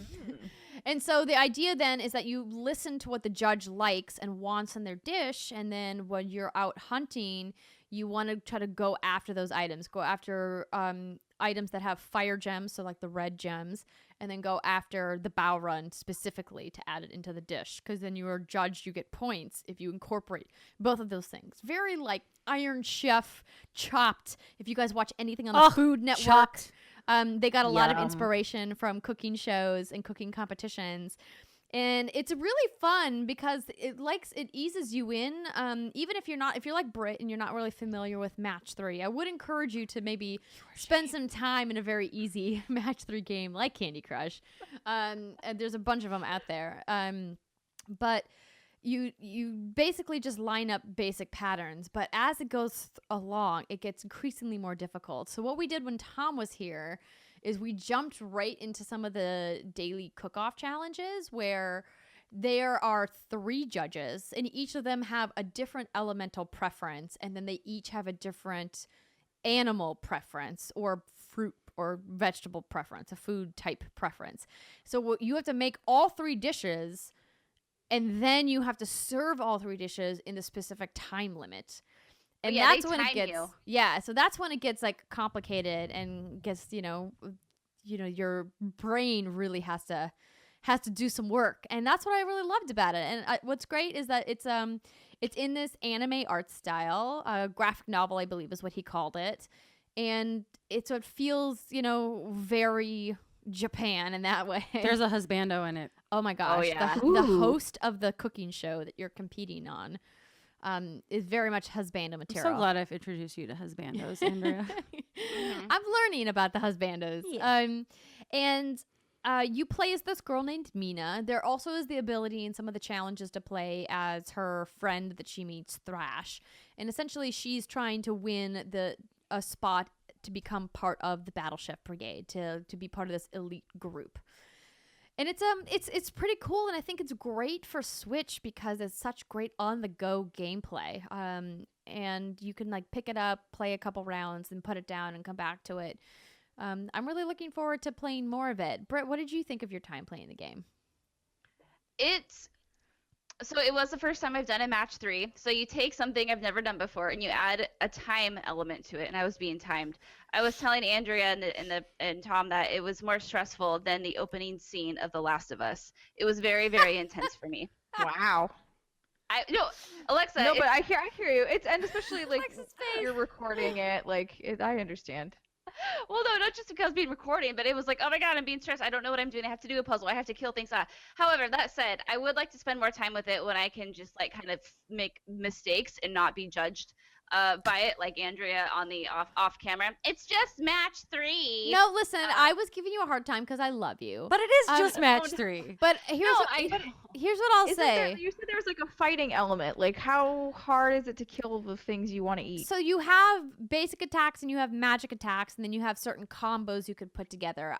In the beginning stages, I didn't find the creatures that hard to kill until I came across a dragon who That was awesome. was much more difficult to kill than I anticipated, and he was very big, and I was like, it's okay, I got this. And Tom was like, yeah, go for it, like really egging me on, and then I went for it and the dragon almost killed me. Clearly as you go through you get stronger and you get better at fighting, but like the items range from like these little like chicken-like things to like vegetables you just chop off of a tree to dragons, and I'm sure there's other types of scarier monsters down the line that you have to come across. But I'm not sure how difficult the fights get, because I don't think the fighting part of the game is really like the most important mechanic. Really, like the puzzle element in the match 3 really is. And they have a mode in the challenge mode where you can play in the cook-off. So there's a restaurant in the game where you go and you do a mission, and the idea is that you're a line cook in the restaurant, and these orders are coming in from different people, and essentially you have to make these quick matches. God, it's overcooked. I was about to say, I just said, I was like, in my head, I'm like, over. But triggered. No, it's much easier than an overcook, because you're not managing so much. You step in front of the customer, they show you the gem pattern, and then you move the stuff around that's right below you. You match it up, you move on to the next, and the goal is to make as many matches as you can. So they'll give you like 5 minutes or whatever, and they'll be like, okay, make as many matches as you can. And it's about figuring out like how you can move the gems around, how you can manipulate them while you're stirring the dish, which is how you move the gems. And then also like knowing when you have to abandon the dish, when you have to go, clearly I can't get this match, I've spent too much time on it, abandon it and move on to the next one. Well, you played on the highest difficulty too, right? And so you can only rotate the gems a certain amount of time before they crack and break. Fragility is part of the hard difficulty. Jeez. But I would say, obviously, I jumped to a really difficult mission just to showcase like how the game ramps up. But if you want to practice, Britt, if people out there listening are like, hey, I'm also new to match 3 and I don't really know how it works, they have a mode where you can just practice on normal mode, and it's a good way to kind of like test your skills and still get some game time in and just make some simple, easy matches and see how you do. And the game's being received very well. I'm very happy for everyone. I want to Go play team. it. Sounds cool. Yeah, it was very fun. I had a good time. So if you guys want to see some of that gameplay, you can head on over again to our YouTube channel. Okay, Alexa Ray. Oh boy. You, speaking of husbandos, you have been playing Final Fantasy 15 Comrades and Monsters of the Deep. Monster of the Deep, there's one. Just one monster. Monster in Well, the there's deep more of the deep. There's more than it's complicated. It's a complicated situation. Which one do you want to hear about first? Let's talk about Comrades. So you played this in our After Hours stream, so we got a little bit of a sneak peek. And if you are an After Hours patron and you joined us last week, you also did. But for people who did not join us, tell us, what is this multiplayer Final Fantasy all about? So Comrades is the thing that I love about it is the story it adds. Surprise, surprise. So Comrades is the multiplayer expansion of Final Fantasy 15. They announced it like earlier this year, late last year, and they were like, we're adding multiplayer. And everyone was like, oh my god, please don't add multiplayer. This game doesn't need any more shit. By everyone, do you mean you? I mean, Brittany and I had a laughing meltdown because we were. I know, I remember. We thought it was Yeah. fucking ridiculous. I'm eating my words now. So Comrades, it's been a year. I don't care. So in Final Fantasy 15, spoiler alert, towards the end of the game, a thing happens and Noctis disappears and goes into a deep sleep for 10 years. And there's a 10-year time skip. And in that 10 years, and then he wakes up after 10 years and the world has gone to hell and he has to fix it with his friends and whatnot. So Comrades. That's what happens when you take a 10-year nap, dude. Yeah. Mm-hmm. Yeah, everyone just goes to hell. So in that 10 years is where Comrades is set, and it's the story of the 10 years.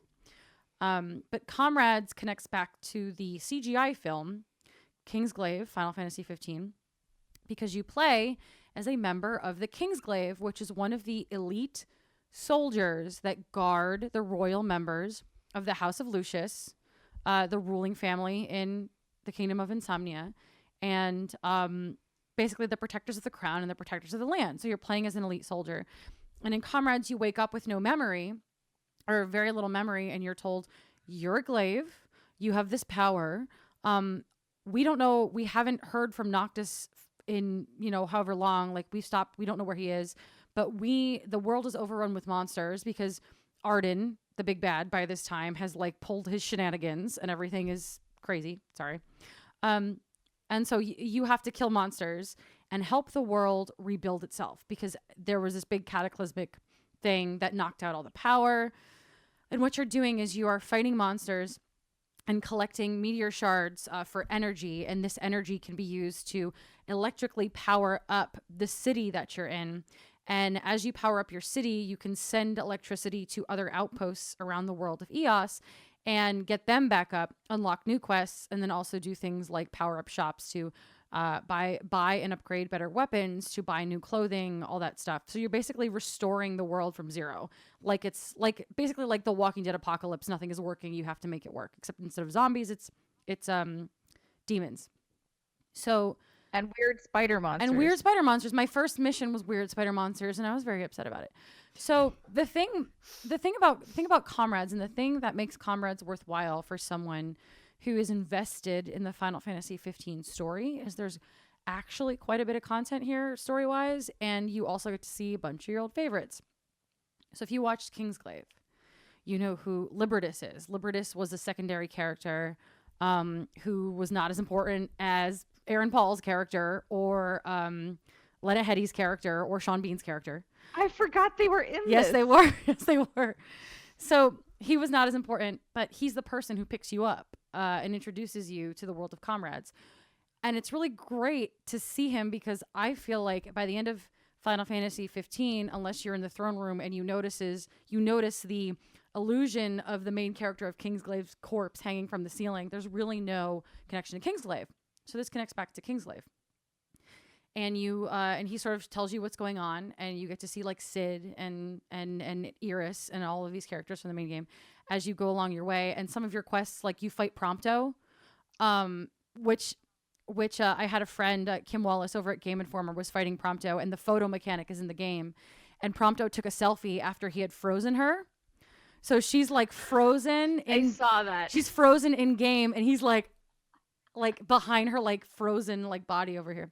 You see Aranea again. Wait, did she tweet this? She did tweet it. Now I need to look. It's really good. Kim has played. We've played almost the same amount of that game, but her character looked way cooler than mine did. Let's just put it that way. The avatar system is really robust. Like you can adjust your nostril width and your hips and like your arms. Like you can adjust all like your entire body, like very minute. Which is pretty great. I found it. Yeah, that's a pretty great photo. That's a pretty great photo. Poor girl. Yes, good. Move it to the wait. Put it back up. Put it up. Move it to your Move left a little bit. There she you is. Shout out Kim. Oh, that's young Prompto. LOL. Yeah, it is young Prompto because this takes place as soon as Noctis goes missing. I see. So that's sort of the story behind Comrades, and you regain your memory. You learn about what happened to Eos. You learn about what happened to the Glaive, because as you know, during the main game, King Regis dies, and Noctis is playing Road Trip. So like, what are you doing if you have no one to protect? But the thing about Comrades that I like is people will say it's oversimplified, but I like it. You go on quests or like raids, and you can do multiple raids multiple times to collect more electricity and to collect more items as you build out the world. So you're basically grouping into multiplayer groups to complete goals more easily and quickly so you can go back to your game and unlock the things that you need in your story. So it's not really like you're not running around with your multiplayer gang all the time and basically all you do with them is fight and then eat. You do get a dish at the end of every fight, depending on what you've picked up during battle. Your camp leader, who's an NPC from Final Fantasy 15, will make a dish for you, and all the recipes are new because the world has gone to hell. So you have like mystery meat sandwich and like tripe. I had like demon tripe, and I was like, I don't really want to eat this. It looks really bad.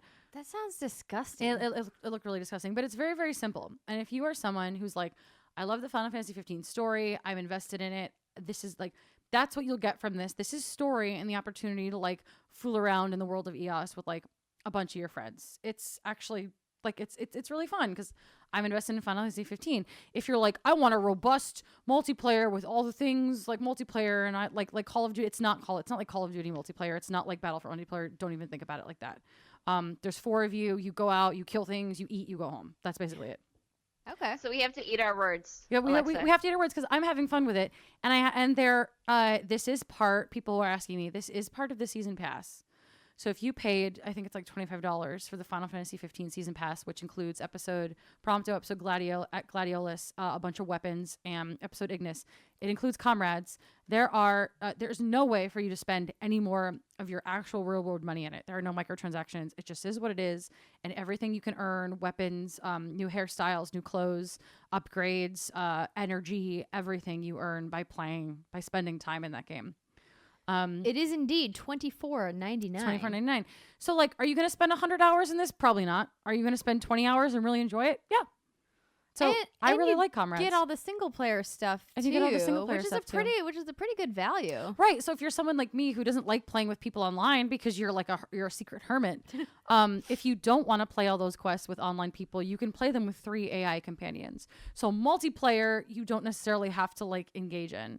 If you just want to progress a little by yourself, or you can't find anyone to match with, or you just don't want to play with other people, you can still get that content if you play solo. So it's either way. So it's pretty nice. I like it. It's pretty cool. I'm excited to play it. You have me excited. I'm going to play it while I walk on the treadmill. Yeah, since we it's should. now gross in Washington. We I should have play to do together. that. We should play together. Yeah. Kill some enemies. So that's some land lobsters. land lobsters. Now Oh, to yeah, the the sea land lobsters. lobster. Now to talk about the sea lobsters. Yes, monster singular of the deep. So Comrades was the good Final Fantasy game that I played this week. Uh-oh. Monster of the Deep is fine. Oh, I forgot about this already. Monster of the Deep. So Monster of the Deep is another. It's the fishing game. It's the fishing game. The fishing VR. It's virtual reality.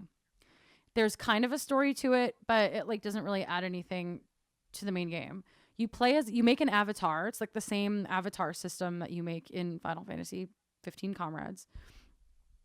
And you're just a person out fishing, and while you're out fishing, minding your own damn business, this giant ass monster comes out of the water and attacks you. And when this happened, I like screamed, fell backwards, my headset decalibrated, like I like had a meltdown because I had not seen this monster yet. Uh-oh. And it is a scary ass monster, and it literally gets right into your face because surprise, you're in VR and you can't hide. So Close your eyes. yeah, yeah. I guess you technically That's my could do that. solution I for could. anything scary. Just close your Close eyes. your eyes. As evidenced by all of the screenshots I took when trying to make thumbnails for our Lights Off series on Facebook. I mean, isn't it normal to close your your eyes eyes. when you scream? I feel like I was the normal one, and Brittany Brit was was the all weirdo. like, Screaming with looking open wide-eyed eyes. straight into the danger, Close your eyes. and Steimer's like, no, shrinking away. It was so good. I like curl up. I hermit. It's okay. I'm I'll glad- survive, Steimer. I'll survive. You can just. You will. I'll it. be dead, but that's okay. I'm really glad that no one. I played this game alone, and I'm really glad that no one was around to see my horrible reactions to this game. So you're found by Cindy, our scantily clad mechanic from the main game, and she's like, "Oh, you're a fisher. Well, there's some fisher person. There's some awful fish out there. We gotta kill them." So Does she talk like that? Darn Yeah. tootin'. she talks like this. She lives with her pawpaw, Sandy. It's true. Sandy. So you go to your little hut, and the whole premise is there are some nice fish, but also there There are are bears in the woods. there are bears in the woods. There's fish in the water. There's Come on demon down. fish. There's demon fish. And in order to lure, and you have to kill all the demon fish to lure out the king demon fish or whatever. So in each area, and there's a bunch of different areas that you go to and you can fish, and you have to catch a certain number of normal fish before the demon fish will show itself. And that's the premise of the game. And there's 2 parts to all of these sections. There's the catching the normal fish, which is actually really tedious. If you've played the fishing minigame in Final Fantasy 15, you can be sitting there for a long. You could throw your lure to the right area. Brittany knows what I'm talking about. I see you nodding, girl. You can throw your lure to the right area. It'll indicate like where you should throw it. You can get the rod the lure exactly where it needs to go. And there's fish there, and they won't bite. And you could sit there for 10 minutes. So it's like real 15 life. minutes. It's like, Yeah, it's that's what I'd like be real like. life fishing. Real fishing. But in Final Fantasy 15, when it's a mini game and you're like, I'm gonna catch some fish because I want to cook some stuff with it, you get a reward from that. You get a status buff when Ignis cooks you dinner that night. You get something out of it. And Monster of the Deep, sitting there for 15 minutes trying to catch one fish when you know you have to catch like 5 or 6, and this is the main game, is like, God, it's Sounds so boring. it's so tedious. So they didn't improve the drop rates for fish. No, they did not improve the drop rates for fish. And then once you do get all those fish, so you're hanging out, and like some of the areas are interesting. Like you have to move, you can move out into like a little eddy in the water, or you can go around an entire lake and fish underneath the carcass of a dead, like a bones of a dead animal. And you meet some characters like Gladio is there fishing for some reason, and Prompto comes to take photos. He's not shirtless. You do. My favorite was one of the first ones you do is with Noctis. And Noctis is like, yeah, I'm just hanging out fishing. Like, you can come fish with me too. The world is crumbling around you. Why are you not focused on that? Why are you fishing? What are you doing? I was really annoyed by this. I mean, sometimes you need a mental break. You can't process that much bad all in one go. So he's like hanging out fishing, like standing on a rock next to me while I'm fishing, and he'll occasionally quip. And I will never forget this. 10-year nap.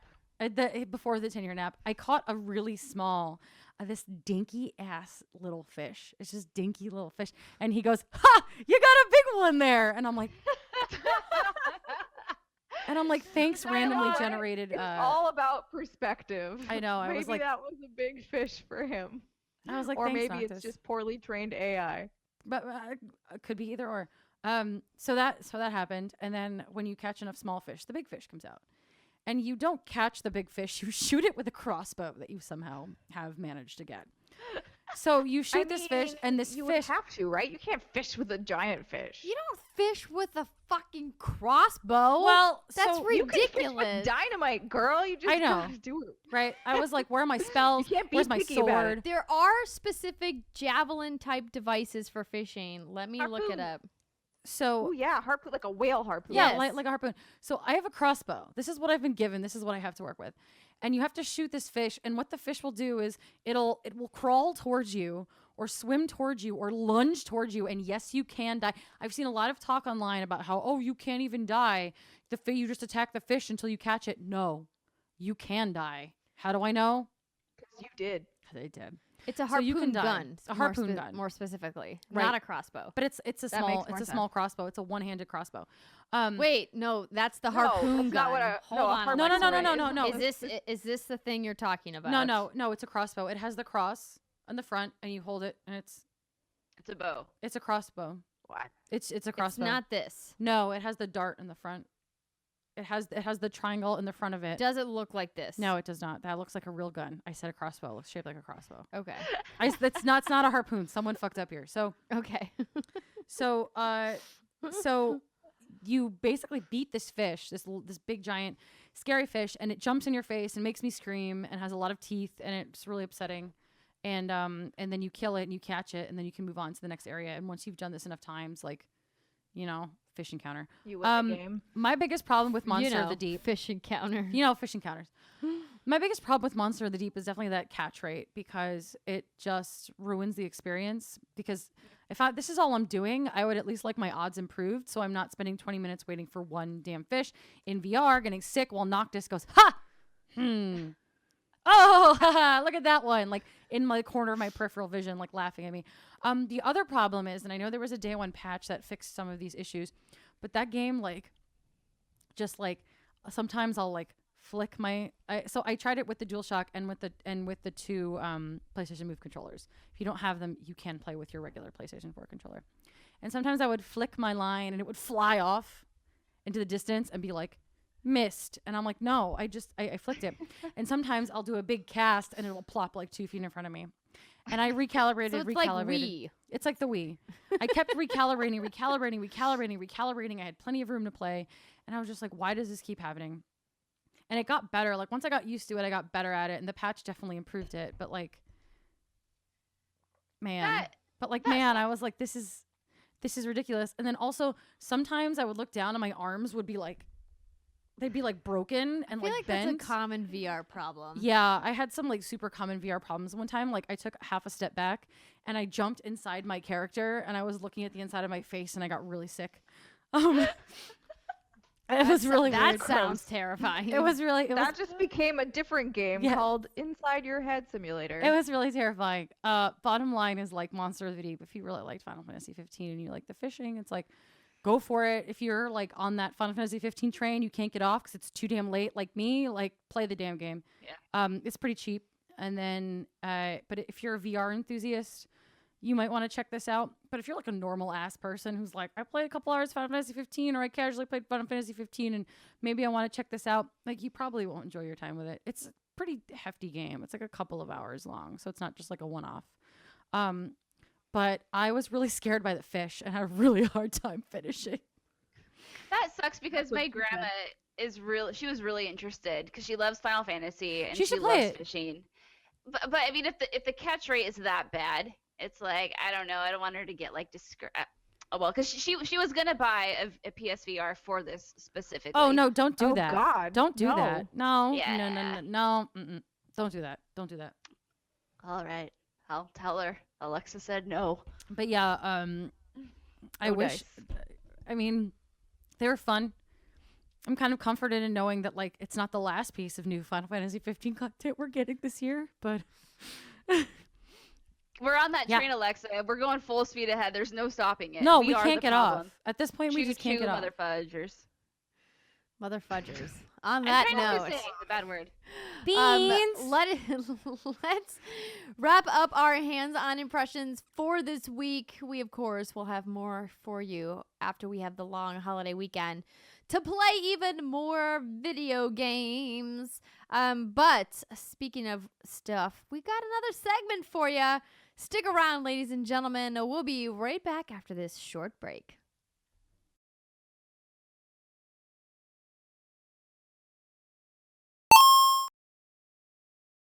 Welcome back, everybody. It's your final segment of the West Coast Games podcast on Black Friday, Thanksgiving week. If you live in the United States, I hope that you are listening to the podcast eating some leftover mashed potatoes and gravy, Steimer's favorite Thanksgiving food. And please be So safe out there good. in all those Black Friday lines. Yes, hopefully a lot of you are buying online. That seems to be the trend. But if you want to get the good deals, like day of, and make sure you secure your item and it doesn't get delayed in shipping, I'm looking at you, Amazon. Ooh. You might need to Dun, brave the dun. crowds. So today we decided to pick from our reader mail. We have a couple of questions that kind of go hand in hand. If you guys are ever interested in submitting topics for us to talk about, or if you want some answers, we don't guarantee that we'll actually answer them, but you're welcome to submit them at contact@whatsgoodgames.com. Every once in a while, we pull from our reader mail bag. If you would like to guarantee us to talk about a topic, we have a fantastic producer segment tier at patreon.com/whatsgoodgames, which we would love to discuss with you if you have a topic that you would like us to discuss. Until then, we're going to use our discretion. And today, our discretion has led us to two separate things. And I see here, Britt, that you did not tell me who these are from. Well, that's because we didn't have their names in the email. Wait, really? Guys, From mystery person number one. All right. These were grabbed from, I think, social media, and unfortunately, I did not see their tags. However, if you want to continue reading, I can look for them. once Okay, more. while she looks, and apologies if we don't find out your exact name. We want you to know that we appreciate you sending these ideas in, and we will try to give you credit where credit is due when we can. First up, and these kind of go hand in hand, so I'm going to read them both. First, do you guys think achievements and trophies have improved the gaming experience, or hurt it? I feel like it's made games less replayable because you don't feel like playing a game you can't earn them in anymore. I'd like to hear your thoughts. That is from Thomas Murray. Perfect. Thanks, Okay. Thomas. The second one. Seeing as how y'all play a lot of games, multiple games at once, I imagine, are y'all completionists? Do you 100% a game or just go through the main quest and move on? I ask because I too play a lot of games, but I get so many, I sometimes have a backlog of games that I haven't really finished or even really started due to the fact that I'm completing a game that I'm working on. Thanks in advance. Y'all are great. That is from someone on Facebook. I apologize. Okay, thank you. That's not their name. thank you. I hope it is. Someone on Facebook. I'm guessing they might be from the South because they used y'all a lot. Yeah. I also like using the word y'all. That's a good guess. So these are interesting and they go hand in hand for obvious reasons. So let's start with achievements and trophies. Have they improved the gaming experience or hurt it? Steimer. In a way, they've been, I think, a little column A, a little column B. For instance, when I was playing Star Wars Battlefront II, I played a few missions offline. Like, I don't know, something was up with my internet. It just didn't connect. And I beat like 4 missions offline, and then it fixed itself. It reconnected for the last mission. That achievement popped. The others did not. And so I was sitting there like, and then I got mad, and I was like, "Are you joking me? Like, I didn't get the achievements for these chapters. This is some bullshit." This also happened for me in like Left 4 Dead. I remember Left 4 Dead 2. I was basically like at the very end of this one particular level, and I was on the boat like ready to evacuate, and I forget what they're called. The big guy like threw a rock at me, and I was downed, not out. And the boat took like before anybody could go over to like just get res me, the boat cutscene started, and then it didn't pop the achievement, so it acted like I didn't make it through that level, and I was like, fuck! Like, I just like rage. I was so irrationally angry that I didn't get the reward I was supposed to have gotten for doing the thing. Even I don't know. So like, yes, it can be bad in some instances. Like, I shouldn't feel bad. Like, technically, I played those chapters and I got what I was supposed to get out of them, right? But no, I'm mad because I didn't get the stupid like cherry on top that I wanted to get. But then in some ways, like I disagree that it makes them less replayable, because I think especially nowadays, it's very rare that you find a game that has easy achievements and or trophies. I think most game companies are using them as hooks to make their games more replayable. So that statement I disagree with. I think that they're actively used as a replay hook.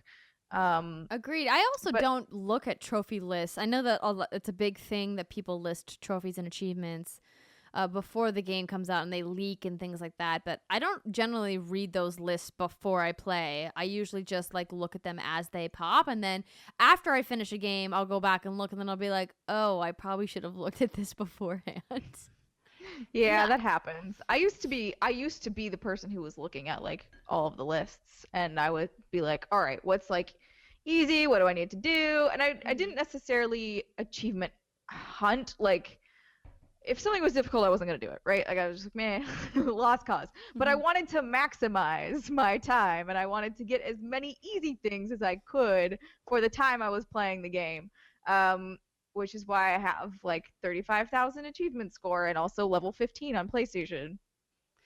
I have never cared about trophies or achievements. In fact, I turn off notifications. I don't want them to pop up in the middle of like an important cutscene. I have never looked at a trophy list or an achievement list because to me, I'm worried that they might spoil something. And now I know that they're created in such a way that it's not supposed to give away story plot points or anything like that. But to me, it's like I want to play the game how I want to play it. And if I feel forced to collect like 100 orbs or whatever there are in a Prince of Persia game or something, like that saps the fun away from me. So I guess I've just never quite understood. I mean, I get it. It's like, hey, you have cool bragging rights, and maybe you feel like you're getting more out of the game. Is that what it is? Like, why are they so obsessed with these? It's that sweet, sweet ding, girl. That like weird sound it makes when it passes. Do it for the D. Like, that used to be my ringtone once upon a time. Not my ringtone, my text tone. Sure. No, that's understandable. The ding, or probably more of like. It's just like there's a score and I want to get it. Like, that's more of what it is. Like, you can see out of 1,000 points how many you have. And sure. It doesn't. If you're like, I have 100 out of 1,000, that feels bad. What do I have to do to get the other points? Yeah, I'm failing this course. I guess for me, like, the points like don't translate into anything useful in my real life. So it's like I don't care about these points, but I can understand it if you look at it from the standpoint of like, hey, I must have missed out on a lot of content this game has to offer. I can understand that. No, I think you have the healthier mindset, Brittany, and I think that you are what people should strive to be. Ignore achievements, ignore trophies. But I'm not so far down the rabbit hole. I'm definitely not a platinum hunter. My God, I would like that's all I would do. Why? How do you get anything else done in your life? I don't understand. But so yeah, be like Brittany, I think is the name of this segment. Yeah, I know, Britt, you kind of hit it on the head. Like, I don't, and this sort of ties into the second question. I only care about 100% completing games that I'm like turbo obsessed with, like the Middle Earth games, like Final Fantasy 15, like currently Assassin's Creed Origins. Like, I don't want to 100% everything, but if there's a game that I love and I'm really into and I'm really excited about, I will take the time to see every last piece of content and every bird and every grain of sand that developer put in there. And in that case, I will look at trophy lists and I'll use it as a gauge for, well, where, like, what content did I miss? Like, where should I be looking? If I get to the end and realize I've got like a little bit of percentage left and it's like, well, what am I missing? Like, what is the thing I should be looking for? But other than that, like, I don't care about trophies. I don't care about achievements. I think I have mine turned off. You can't even see them in my profile. Because some rando person once messaged me and was like, you don't have a lot of trophies. Do you really call yourself a gamer? And I was like, fuck you, get Oh my out. So I God. blocked it. I'm like, no one can see it. This is also why I put my trophies as hidden too. Yeah, I because hate it. I was talking about a specific game and they were like, yeah, but you only have this many trophies. How can you even be talking about it? And I was like, because I played a lot of the game in preview events where I didn't actually get my trophies to pop. Thank you very much. I'm kind of with you guys in the sense that for me, trophies are ancillary and achievements are whatever. There's only been a couple of games in my memory, in my entire life as a person who plays video games, where I cared about the achievements or trophies. And that's because I loved a game so much. I wanted to play more. And after hitting the end game content, I was like, how do I play more? Look at the achievements, look at the trophies. How can I extend my gaming experience? One of the first games that I did this with actually became quite late in the 360 generation for me, was South Park Let's Play Tower Defense on XBLA. Wow.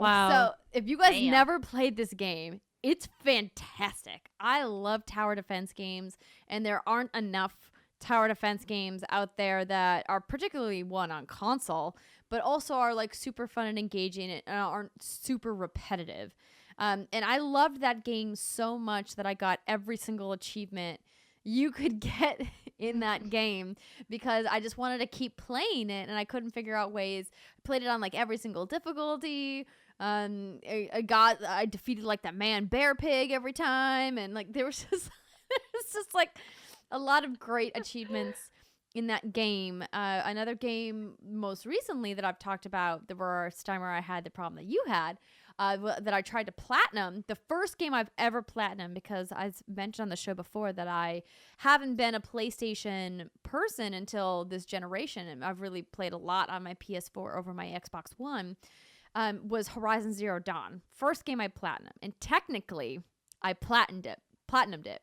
But I don't have the platinum because three of my trophies glitched. The trophy where you have to knock down a certain amount of grazers. I knocked all the grazers down. Check mark. You can see it in the stats where it lists all of the different things in the game. Did it. Trophy didn't pop. There was a certain side quest, the hunting lodge side quest. Completed it. Checked it off, did it all. The trophy didn't pop. And then there was a third one. You have to defeat every type of machine in the game. Done that more than once, several times. In fact, I have the hearts and the lenses to prove it in my inventory. Never popped either. So I never actually got the platinum in that game, which was pretty heartbreaking. That's so frustrating. Yeah. And I tried to do all the tricks that people recommended to me where you like sync your data to the cloud and you bring it back down and then you sync your trophies over here and here. You put it on, like nothing worked. So I just kind of like resigned myself to like, well, I know that I did it, even though it would have been my one and only platinum that I have on my PSN ID, but. So I have, I think 2 games platinumed, and I have 2 games on Xbox that I got 1,000 out of 1,000 on. One of them was a total cheat. It was, what was that game called? It was like I don't want to say Naruto, but that might not be right. It's pronounced Naruto. What? It's pronounced Naruto. Naruto? Not Naruto. I think, whatever, shut up. And it was like the wind something or other. Is that right? Is it That sounds like a Naruto shtick. Yeah, and like you could get 1,000 points on that game by just like going to this one corner and hitting B like 4 times, and then it just like popped all of the trophies. Or not the achievement. It was a cheat, and Stone Chin from Ubisoft PR gave me that game and told me to do it, so I blame him. But then Viva Pinata, for obvious reasons. And my 2 platinums are Persona 4 Golden and Sound Shapes. Now, I've 100%ed games, not platinum and or gotten all the achievements. 100%ed everything to do in that game, because like there's a difference. 100%ing the game is like Much more in the difficult. game, it has a checklist of the things that you need to do for that game to consider you complete, versus like the achievements for trophies list. So I did Red Dead Redemption 100%ed and Shadow of Mordor. Solid. Nice. I think the only game I've ever 100%ed was Peggle 2. Oh my god. Paggle. Peggle? Paggle. Paggle. And the thing about, and I have mad respect for your Steinberg for completing both of those games, because those are massive games. I think that there hasn't been a game yet that really enticed me to go get everything in the game. The other game I was very close to 100%ing was Rock Band 2. I spent a lot of hours in that game, which, by the way, they had their 10th anniversary this week. Rock Band, congratulations, Harmonix. Shout out to Alex Rigopulos, and my husband, who I met through Rock Band. So I loved that game, and I played a lot of that game. In regards to the question specifically, do you just go through the main quest and move on? I don't think I've ever gone through a game and just ignored all the side content. Yeah. I think that you're really not doing the game service if you skip it. Now, if the game is bad and you don't like it, obviously stop playing it. But if you think it's good, I think that, to me, being so close to so many different game devs and meeting so many people who make games, I think about the person whose job it was to research the narrative or the text piece that is on that piece of paper that you're going to pick up in that corner. Or I think about the environmental artist who makes the room where the side quest exists, or the person who designed the character that you're going to meet along the way. And I'm like, you know what? Someone put work into this. Somebody had to create this thing, and probably was multiple people had to create this thing. And if I like this game, I'm going to give it the time it deserves and really go check it out. That being said, as gaming professionals, we don't have that kind of time to devote to every title we play. Sometimes you kind of got to fast track through certain games to get a good sense of it, to be able to analyze it and critique it properly.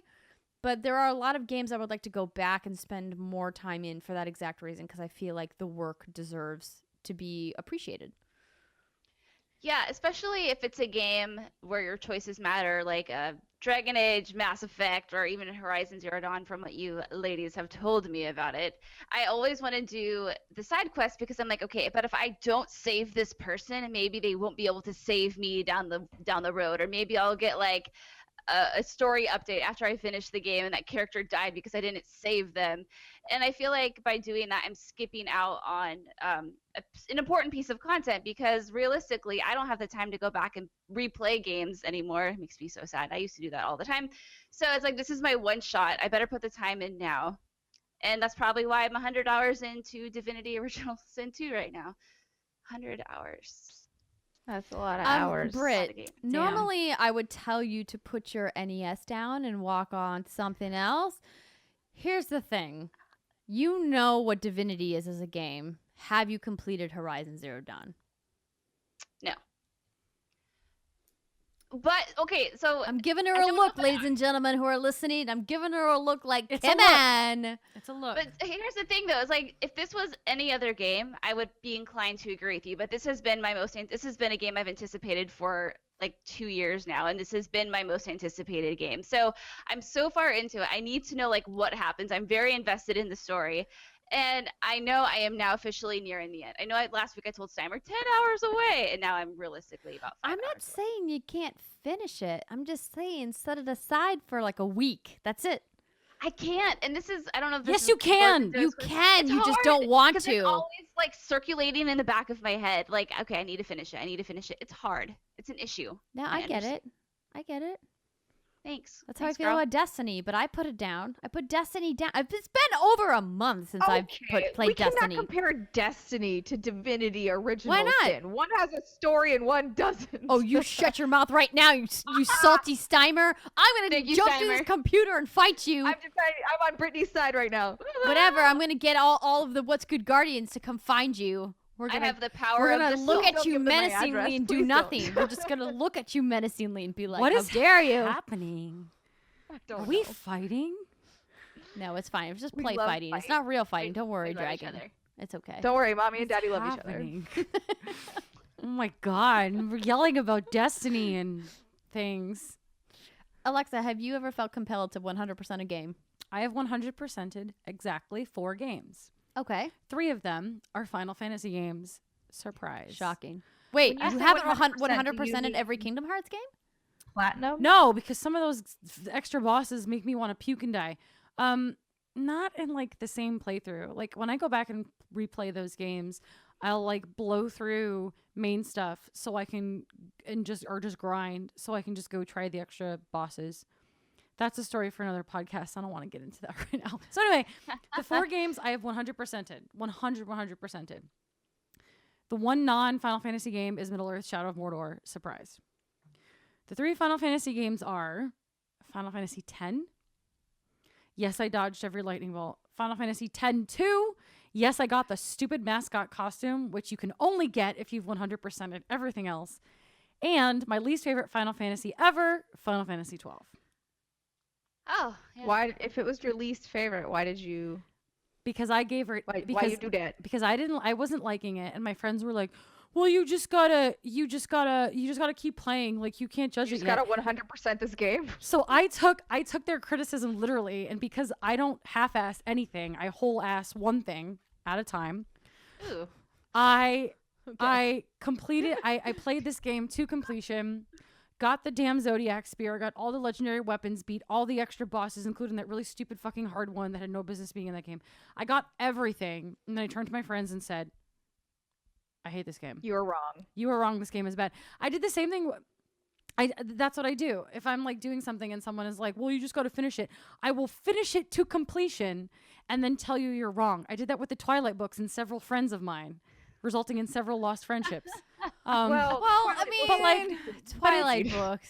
Right, but it's that's like what, like a day you could read all of them. yeah, I read them all in like 2 days. But I 100% of that game, and I was like, no, not for me.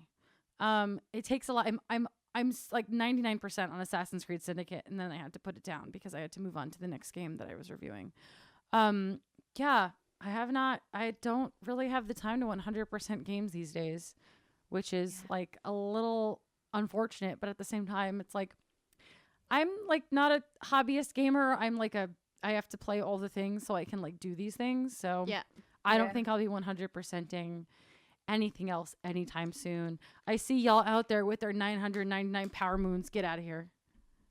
I know, right? That will not be yeah. me. It's like people who've yeah, gotten all I'm the with you, shrines and Alexa. Korok seeds in Breath of the Wild. 900 Korok seeds. Oh. That's too many. If you are someone who got all 900 Korok seeds, Wow. what? Why? Just why? Just Like, why? I Tell me- don't think I will 100% a game. I don't want to say ever again because that's too definitive, but like I don't have time, or I 900. don't want to make the time for that. I think at this point. Yeah, in I my think life. some people, they obviously have the time. They might not have a career in games, so they're able to dedicate that time, and maybe, you know, Good for finding you. all the Korok seeds is entertaining and cathartic to them. That's probably why they do it. But I understand you were asking literally why, Steimer. Yeah, no, I was not. It's a literally- genuine I was not question. looking for an answer. If you're listening to this podcast and you collected all 900 Korok seeds, please tell us what compelled you to get them all. There we go. All right. Gotta Thank catch you. them all. And with that, ladies and gentlemen, we have arrived at the end of the What's Good Game podcast, episode 28. We did it. We did it. We did it. We're almost 30. Yeah, I like me know. and Brittany. Yay! Everyone's like, hooray. Yeah. Thank you so much for hanging out with us. Let us know what you guys think about trophies and achievements and 100%ing games, or some of the games that we played in the What's Good segment or hands-on segment. My brain is starting to shut They're off. all good segments. They're all good segments. You can connect with us at facebook.com/whatsgoodgames or on Twitter at whatsgood_games.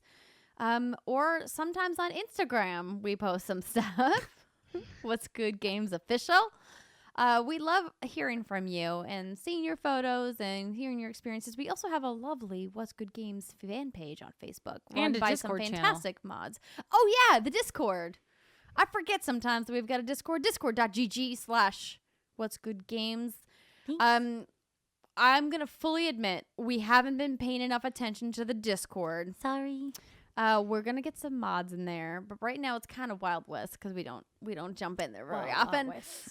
There's just a lot for just the four of us to manage, and we hope that you guys are understanding about that. Maybe someday we'll get our own Joey Noel. Until then, Can we just take Joey? we could Yeah. just steal Joey. Is But that that blasphemous to say? Can we just yeah, take because Joey? they actually pay Nah. her. Yeah, but what if we paid her in wine and snacks? you can't pay rent with wine? Yeah, but what if she just... Can you? I think you might be. If She it's could live nice in our enough wine, you could be studio. like landlord. This wouldn't be a great place to live. There's cameras everywhere. It would be like Big Brother. Joey, if you're listening. Be our big brother experience. We hope you guys had a fantastic Thanksgiving if you're here in the U.S. If you are one of our amazing international podcasters.